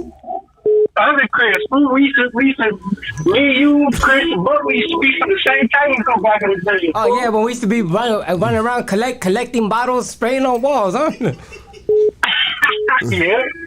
Yeah, I just want to say, man, hey, I'm proud of you, man. The manager team of Loco, man. And Lux, man, 6 years, bro. Keep it up, man. I just want to give you guys your flowers and keep it up, dog. Love you, my boy. Thank you, bro. Next phone call. You're on Hoodstocks. Talk to us. Happy anniversary to Hoodstocks. Yeah, baby. That's right. Man, Lucky, I've been watching your shit since you had braces on. Yeah, dog. Braces, bro. I love you, dog. It's been such a crazy journey, dog, and it's been great for my fucking for me, dog. You know what I mean? Not to be selfish about it, dog, but it's really helped me with it, with my intellectual, with my mental. You know what I mean? It's been, this podcast has been a blessing, bro, regardless of the money situations we've had right here, YouTube shitting on us, dog. Like, it's been a real blessing, dog. Yes, sir. It's been a blessing to all of us, man. You guys keep the content going. We will, brother. Thank you. Next phone call. You're on Hoodstocks. Talk to us. What up, man? What up, baby? Where you calling from? It's Cleon. It's Cleon. I'm just saying my love to. Oh, my baby. You gotta show the hood some shit. That's right. Yeah, little Cleon. It's my little brother, huh? Little bro. Yeah. What's up, bro? I'm right here watching on my phones and in the living room. Yeah, you already know what's up, fool. Love you, fool. Love my nephew, too. All right, love you guys. Hope you guys have a good 6-year anniversary. All right. See you guys soon. All right, thank you. All right, bye. Love that dude. No. You're on Hood Stocks. Talk to us. Hello. Yo. Hey, what's up, Luck? What up, baby? Hey, congrats, man. 6 years. It's crazy, dog. So crazy, bro. Fucking crazy, dog. 6 years, I found dog. you a little late, man, but, I still tune in. Appreciate you, bro. I just want to say shout out to Loco, man. He said some stuff that hit home, and I appreciate his time being on Hood Stocks, once again. Dang it. And thank you for tuning in and listening, my boy. I really do appreciate that. Yeah, I appreciate you saying, the being uncomfortable with change and pursuing, what you really want to do. Hell yeah, no. Sometimes you just got to remind yourself, it ain't easy, but as long as you got that fire lit under your ass, you just got to keep it pushing. Nah, for sure, bro. You know what I mean? I've been dealing with some shit, man, and this was, something I needed to hear, bro, so I appreciate to be able to hear you out. Yeah, no, thank you for tuning in and then relating to what makes us human. For real. Love you, bro. Shit. You're on Hood Stocks. Talk to us. What's up? Hey, just I want to say, what's up to Loco? What's up, my boy? What's up, doggy? Hey, I had a question for you. All right. Since, Marvelous was saying something about accusing Lucky that he stole some money. Is that true or what? Let me tell you something. How would I know what Lucky does or what Lucky doesn't do? What a person says and not in my absence is way the fuck out, especially in regards to somebody to my neighborhood. I'm not going to name call or disrespect anybody, but at the end of the day, in regards to that situation, all that shit was fabricated, my boy. Yo, you feel me? Just to let you know what I mean? I don't got to say this, but me and Lucky talked when I was in jail and shit, and we talked exactly when I got out of jail. And in regards to people who want to seek attention or use other people's names to try to bring another person down, that's not going to be my get down. You feel me? And so with that said, dog, did I steal from Demon's fucking money? No. Did I go to Vegas? No. Thank you. But you went to Vegas, but not with Demon's money. Like, what the fuck? You feel me? Yeah, absolutely, dog. But you know what? It really made a dent on what we were doing at the time by that fucking idiot saying that shit, dog. Yeah, but at the end of the day, people are gonna say whatever, especially to get under your skin. And if you look at the things that follow those individuals, it's drama. Like, I'm not gonna badmouth them because he welcomed me inside his house, but it wasn't necessary for him to lie and say all this other shit. No, especially in regards to somebody from the same exact neighborhood that I come from. Because I don't know what the fuck you do with your pocket. Like, you get where I'm coming from. But you know what I did with that money. No. I know what you did with that money because I was at the services. Exactly. As I said, I was at the services with all the motherfucking homies. And it really like when that dude fucking idiot said that shit, dog. It affected a lot of hood stocks because a lot of people were doubting my integrity, bro. Yeah, see, but anybody to doubt the integrity are just viewers who don't know the deal. If motherfuckers are from the streets, especially, it's not that hard to find some shit out. And you know what I had to do was crazy because it was so heavy, dog. With that fucking, when that lame put that shit out there, dog, and I'll talk my shit, dog. Yeah. I had to have Demon's brother, bro, say, hey, check it out, all that money, because I met Demon's brother in Pasadena at a gas station to give him all that money, and when you know, it's fucked up when I gotta like ask the homie, hey, dog, do me a bottle, dog, because I'm doing this shit right here, dog. And I know it doesn't take, it's like some weak sauce in comparison to your brother losing his life, bro. Yeah. But I need you to say this, dog. Well, I don't need you to say this, but I would appreciate it if you would tell the people the truth, bro, of the matter. And so he was like, I got you, dog. The homie Demon's little bro. You know what I mean? Shout out to that fool. You know what he is, dog. I love you, baby. But he was just like, hey, you know, anybody talking about fucking Lucky and stealing from my bro's fucking funeral money, get the fuck out of here, dog. See, but then to me personally, when you pay attention to nonsense and you give that shit power, like, you get what I'm saying? Like, like that's reason. But it was so heavy because these people are stupid as fuck, dog. Oh yeah, but then that's internet trolls and shit talkers and shit. It's like. They don't know what to believe, though, dog. And I don't want to say they're stupid as fuck, but they don't know what to believe because they don't know me the way you know me. Yeah, right? No, you know what I mean? So and at least now we just cleared that up, got that shit out the way. Yeah. On to the next caller. Next caller. Hey, you're on Hood Stocks. Talk to us. Would you rather with Penny Thunderbird with baby oil? What the hell? You know what, bro? I would lace that fool's little tight booty cheeks up, dog. You know what I mean? Team Lucky all the way. Team Lucky, Team Hoodstock. Fuck that guy. Exactly, dog. Let's go, baby. Next phone call, dog. You know what I mean? Love you, baby. You know what I mean? Damn, I'm getting a lot of fucking this right here. Okay, let's do this. Let's end the phone calls because the phone calls have been great and I love you guys. Let's do this. Nick, flip the camera, please. Books. What books do we need to read, baby? All right, look. My personal favorite this term, fool, right? There was a good book that I read. It was a new Robert Greene book. It's not his newest, but it's one of his new ones called The Laws of Human Nature. Now, when it comes to the laws of human nature, each chapter is based on something that has to do with human nature. And the reason why I suggest that book, The Laws of Human Nature, is because it's going to teach you how to be more in tune with all these different aspects of human, I guess, characters or human techniques and shit. Like let's say the law of short-sighted myopia, which is basically saying how we don't see things like that are going on before we got to where we're at. And because we don't see to where we came from or how we got to this point, it's easy to be blind to that. Then there's another one called the law of the shadow. Now, when it comes to the law of the shadow, that goes back into the conversation that me and Lucky were talking about earlier, when it's talking about understanding your subconscious mind and stuff like that. Now, besides that book, another good book that I would recommend, it's actually two books. One is Sapiens by Yuval Noah Harari, and the other one is called Homo Deus.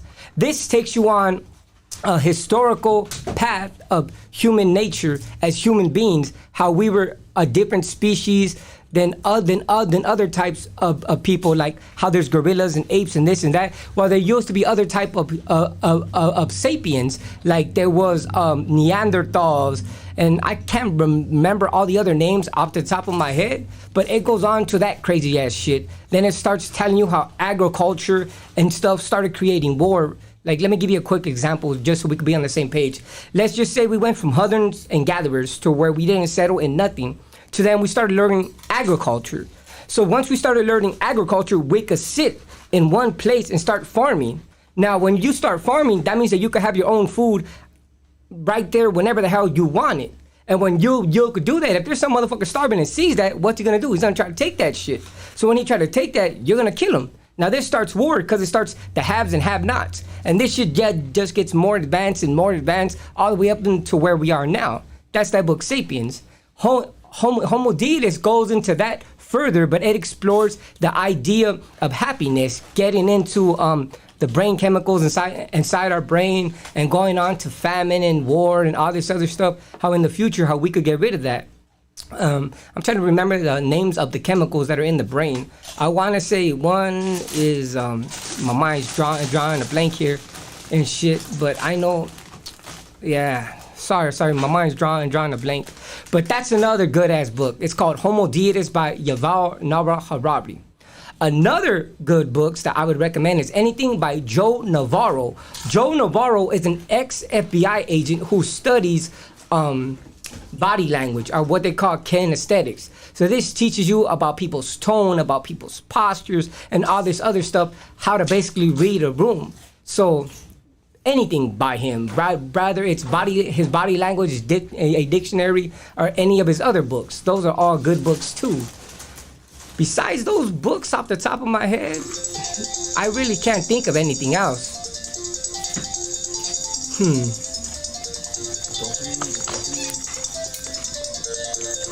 Next caller?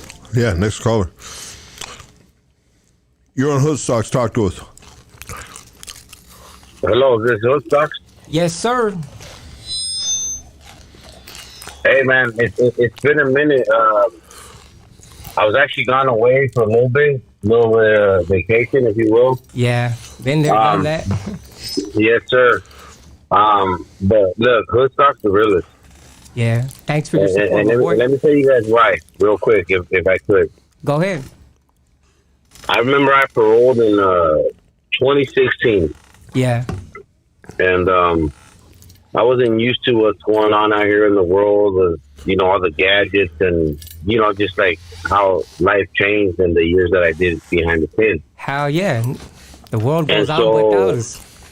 Yeah, and so I remember I caught wind of Woodstock. Yeah. And the homie Lucky. Yeah. And, everything that he's doing over there, all the fine gentlemen that he brings over there. That's right.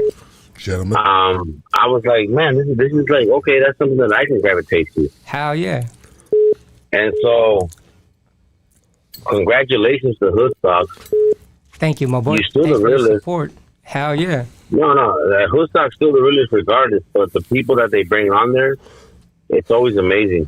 We always try to find positivity in subjects, even though we've been through so much trauma and tribulations in our lives, and because Hood Stocks for the streets. Hell yeah.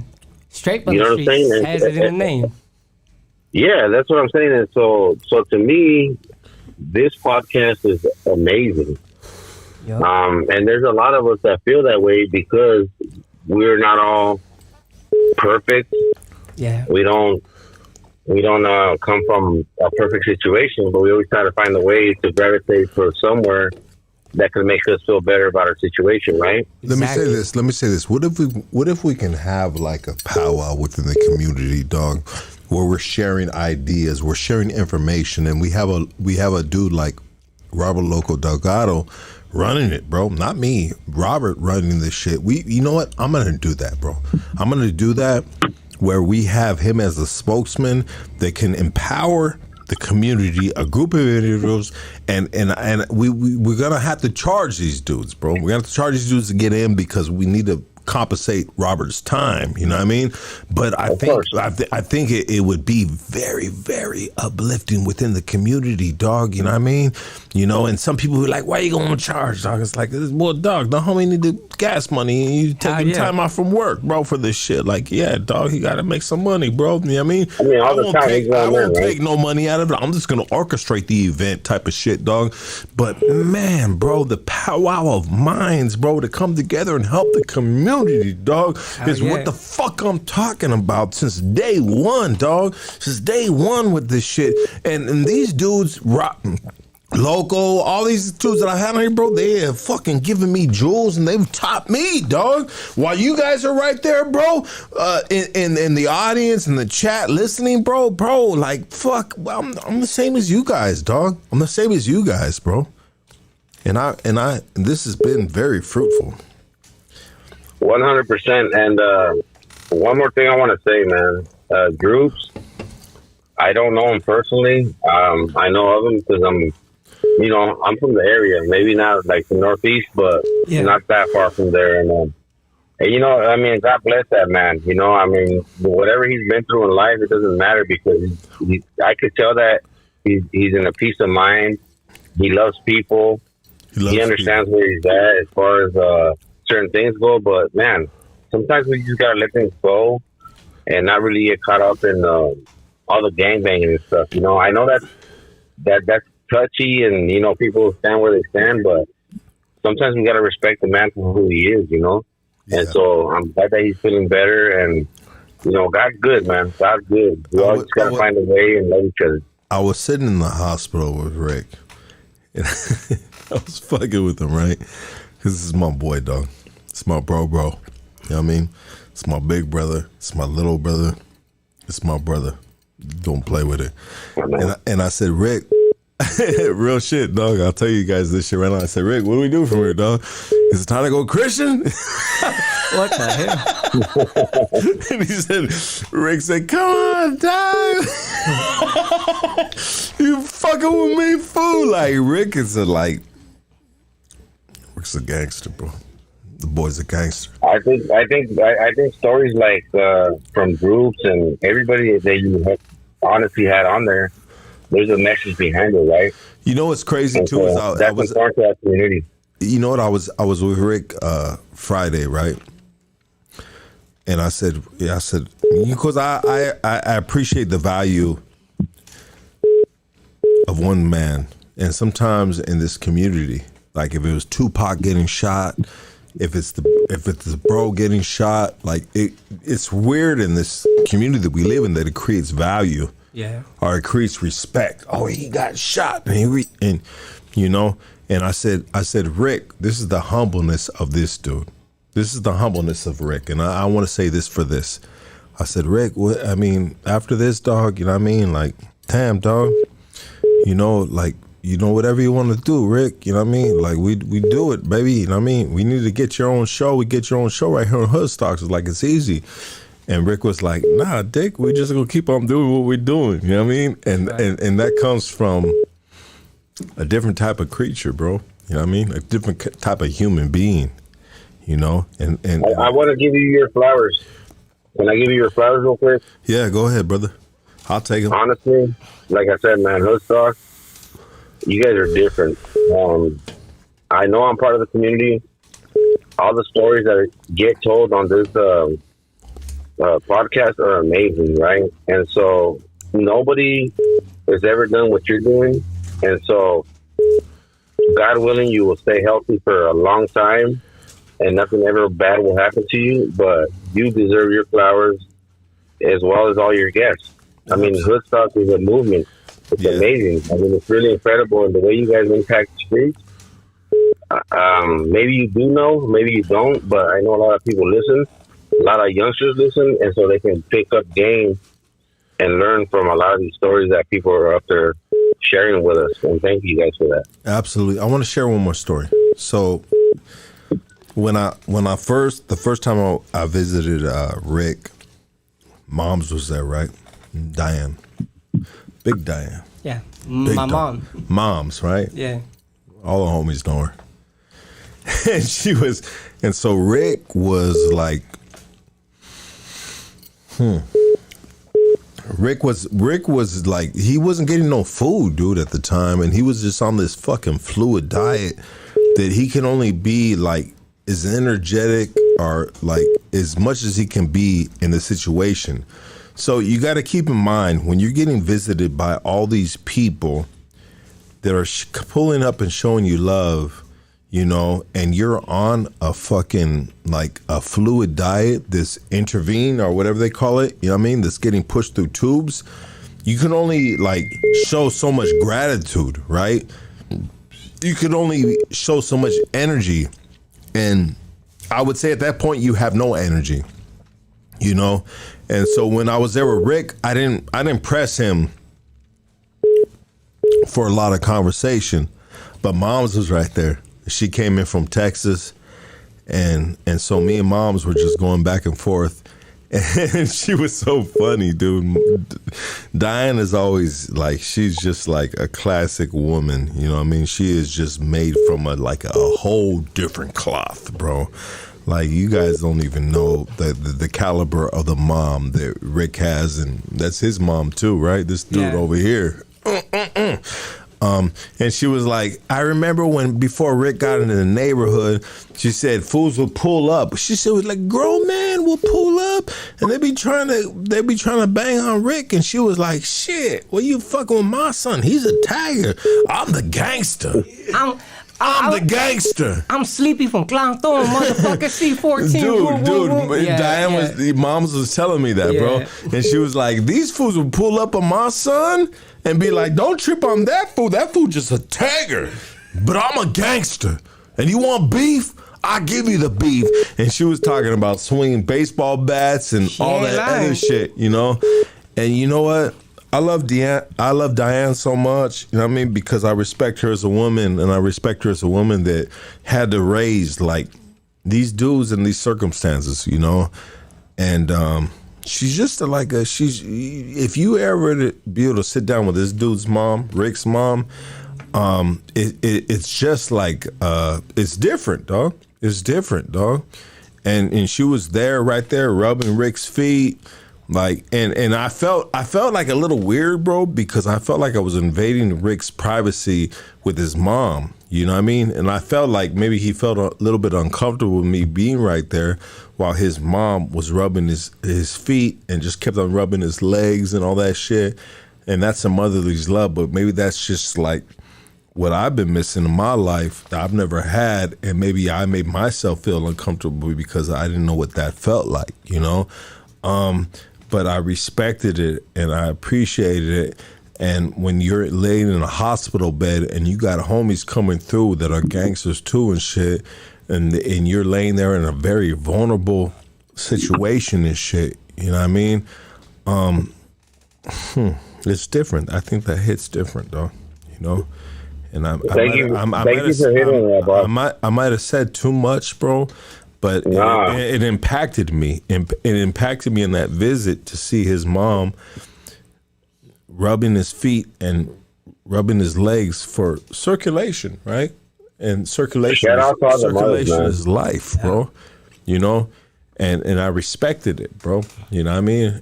But I was at the same time, dog. I was just like, that's what motherly love is. You know what I mean? Shout out to all the mothers, man. When a son is in a hospital in a dire situation like that, they're gonna come through.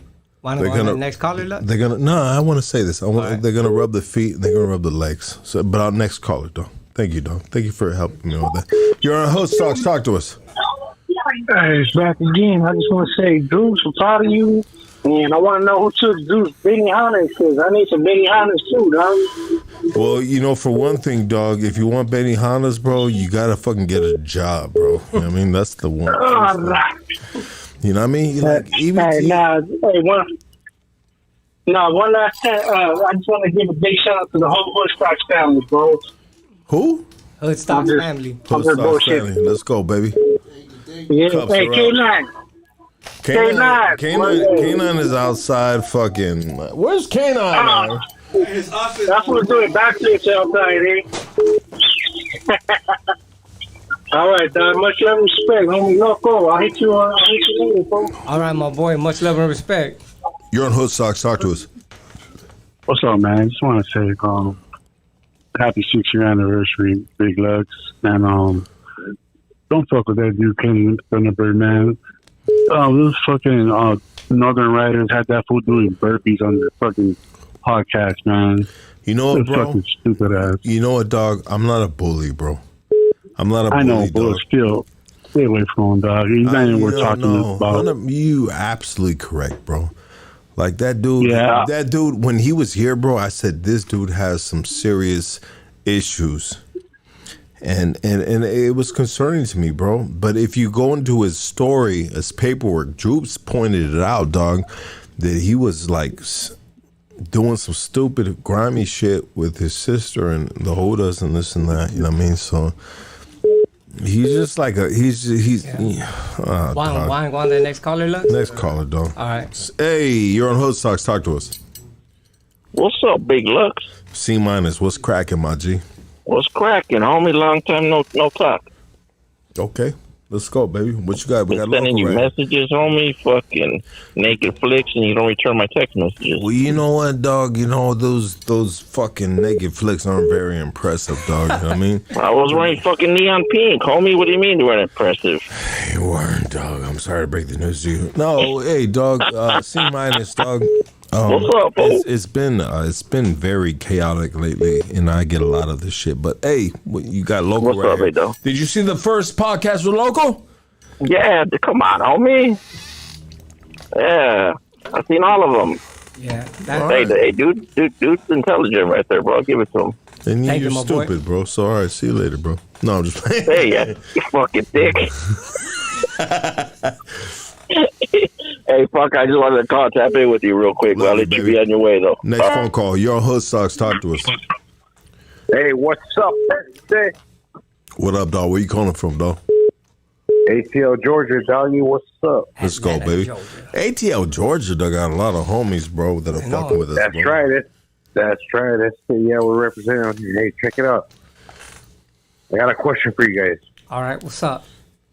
All right, check this out, Loco. All right. All right, if you had Uncle Jack was stuck on a roof, would you help your Uncle Jack off? What the fuck? Nah. Hey, Lucky, I fucking love you. I said, fuck yourself. That's right, my boy. Thanks for calling in. Arre. Ándale, hang up, hang up, You're talking to yourself right now. No, play. Nah, you're talking to me. Hey, you know what, dog? Check it out, dog. Let me get this last phone call. Phone call. Hold on. We're going to do this last phone call.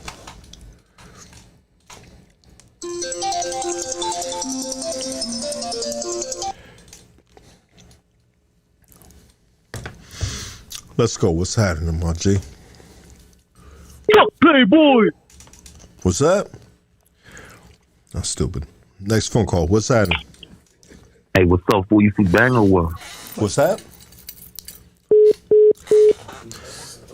What the hell? So some fool just called just to yell something, and another fool calls and just says nonsense? See the attention we get? People love us, fool. They take time out of their day to literally call in and just want to be seen. Them mamas must not give them enough attention, huh? Attention is real, though. We all want attention. Okay. Yeah. Let me turn this off. Matter of fact, I'm going to turn this shit all the way off. Hold on, because I'm going to end this in a real cool note. Might end this in a real cool. Hold on, let me turn this all the way. Bam, turn my phone off.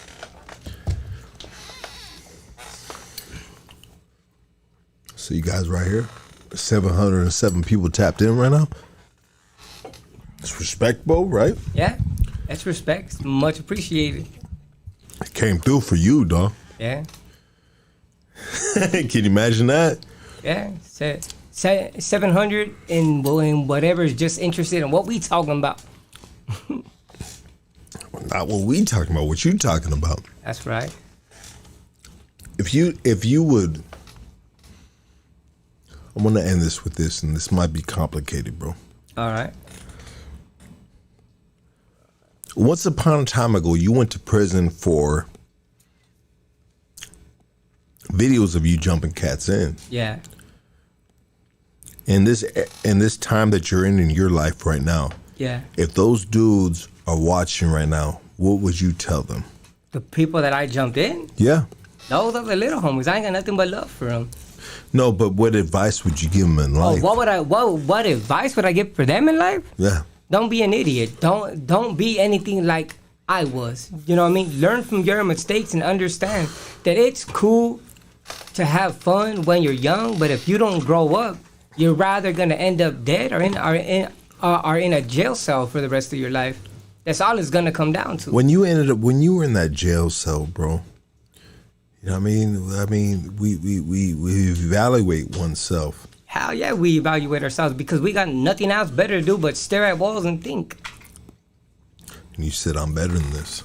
I knew I was better than this, but I had to go to jail that time to remind myself of my values and remind myself I deserve better.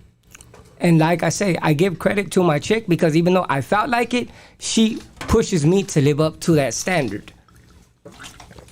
You wrote a book for the neighborhood, bro. Oh yeah, I showed it to you. See, because I was tripping out about like things about the neighborhood, like on Barro Tales and all this other shit, talking about our neighborhood. Everything that they said is what I wrote, which is basically, because you know me, I'm a historian. I'm the type of person when it came to the hood, I want to know who started the hood, why the hood started, why we have this logo, and all this other shit. So once I got all my answers, I wrote everything down. Like, hey, the neighborhood started in 1972. It started out by 3 friends. A majority of the first recruits were all their brothers and sisters. From there, they expanded. In the 1980s, 2 other cliques started. Then going into the mid to early 80s and stuff, right? No, mid mid to late 80s, another clique started, which was the Dukes and stuff. Then going into the 90s, the BSK tagging crew had got in. And then when it comes to the last clique, 2002, when I started York Boulevard, bam, that's the whole entire history, but chopped up in a way to I could give it to your viewers. You're a changed man now, right? Hell yeah, I'm a changed man. And how does it feel when you hear, or you hear news of gang violence and people getting killed? It's sad, especially when it's people you know. Like a bunch of my closest friends are not from the neighborhood. They're from other neighborhoods because I spent a lot of time in jail. So you go get close to a lot of these people, then you hear this person OD'd, that person caught life, that person went to the other side. This happens, that happens, and you're just like, fuck. And then you start to realizing as you get older and older and older, shit, you're a dying breed. If you can change anything in your life, what would you change? One thing. I wish I had a better relationship with the rest of my family. If I could change one thing in my life, it would be to be a better father to all my kids, to have a better relationship with my daughter Vanessa, to have a better relationship with other family members, and there's nothing stopping us from doing that. But it's just a matter of us pushing our egos to the side and trying to build bonds and bridges instead of cutting ourselves off from that shit. Why do people do that? People do that because they're upset. I was one of those people. I was mad at my dad from my childhood, literally almost all my life, until he died. Who is your dad? My dad was Chuco from Clown Thorn, Robert, and stuff. So my last words to him, because he was a tecato and all this other stuff, he was a dick, but he was my dad. He loved me. Why was he a dick? I know Robert. I know Chuco. Yeah. Why was he a dick? How was he a dick to you? He just showed tough love, but he was like that because of his grandfather, which my grandma's dad and shit, the way that he raised him. So that's the way that he knew, and I'm pretty sure that he had other issues that he never dealt with, and his way of dealing with it was taking it out on the world. And I understand that, and now as a man and as a father, I don't take it personal, and I love him and I miss him. I wish I could have had a better relationship with him. Like, I don't know if I ever told you, me and my dad were Sallies when I was in a fucking CCA in Arizona. You remember when the California prisons were getting packed and they were shipping us out of state and shit? Yeah. Yeah. You guys were actually Sallies. We were actually Sallies. How was it being Sallies with your pops that you have a rough relationship with? Believe me, I try to make the best of it because we were two grown men, but yeah, we got into it, fist fighting. But at the end of the day, that's my dad and I love him. At the time that you're doing time with him, if you were making the spread or if he was making the spread? No, he was always cooking. What would he cook? Spreads, exactly yeah, like you but said. what was his style of spread? His style of spread was you know what I mean? Homemade fucking orange chicken with the with the jelly and syrup and shit. And like shit like that, burritos, tacos, just regular noodles. So interesting, bro, that you could be in a cell with your pops, that you had a dysfunctional relationship with, you know, and you were put in a position to make it work or not make it work. Yeah. I mean, who was the one that said, hey, let's cell up together? He was. I was kind of like, all right, because he's my dad, and I was like, maybe he's a grown man. He was in jail at the time for a few years already, so I tried to build that relationship better, but you know, after time, you being a grown man in prison and another man thinking he's gonna talk to you a certain way in front of other homies is like, it ain't gonna happen. I don't give a fuck if you're my dad. You're not gonna talk down to me, embarrass me, or try to fucking talk to me like you're gonna belittle me and shit. Even though if I came out of your ball sack, whatever the case may be, I ain't no bitch. You're gonna learn how to talk to me in a tone that is respectful and learn to use certain words with me and what words you're not gonna use with me. There's not a lot of cats that can say that they did time with their pops in a cell. Yeah. You know? Yeah. And what was the last, that was the last memories of him? No, my last memory is that he was trying to be more in my daughter Vanessa's life and stuff, but he started messing around again. And when he started messing around again, I was mad at him. So he wanted to see my daughter, and I said some fucked up shit. 2 days later, he died, and I got to live with that guilt for the rest of my life. How heavy is that guilt? It's heavy. It's heavy to the point that my mom could do anything to piss me off, and I wouldn't talk back to her. I'd be raging mad inside, but outward especially is like, all right, Mom. I love you, Mom. Okay, Mom. And I'll do anything because I don't want to live with the guilt of saying something I'm going to regret just because I'm hurt for the moment, knowing that the things that I say can be hurtful, especially to a person who raised you for the rest of their life. Damn, bro, that shit is deep as fuck, though. Just speaking my truth, my boy. That shit is deep as fuck, though. Everybody give it up for Robert Loco Delgado. Thank you. 6 years, baby. OG guest, dog. How can people support you, brother? If people want to support me, you can follow me on TikTok, whatever the fuck it is. It goes to show you how old I am, TikTok, all right? On TikTok, Loco, LOKO 26, giggles and shit. That's Loco, LOKO 26 giggles. Follow me on TikTok. Any other social media, if you friend request me, you're not going to get accepted. Hey, everybody give it up for Robert Loco Delgado. We're out of here. 6 years, baby.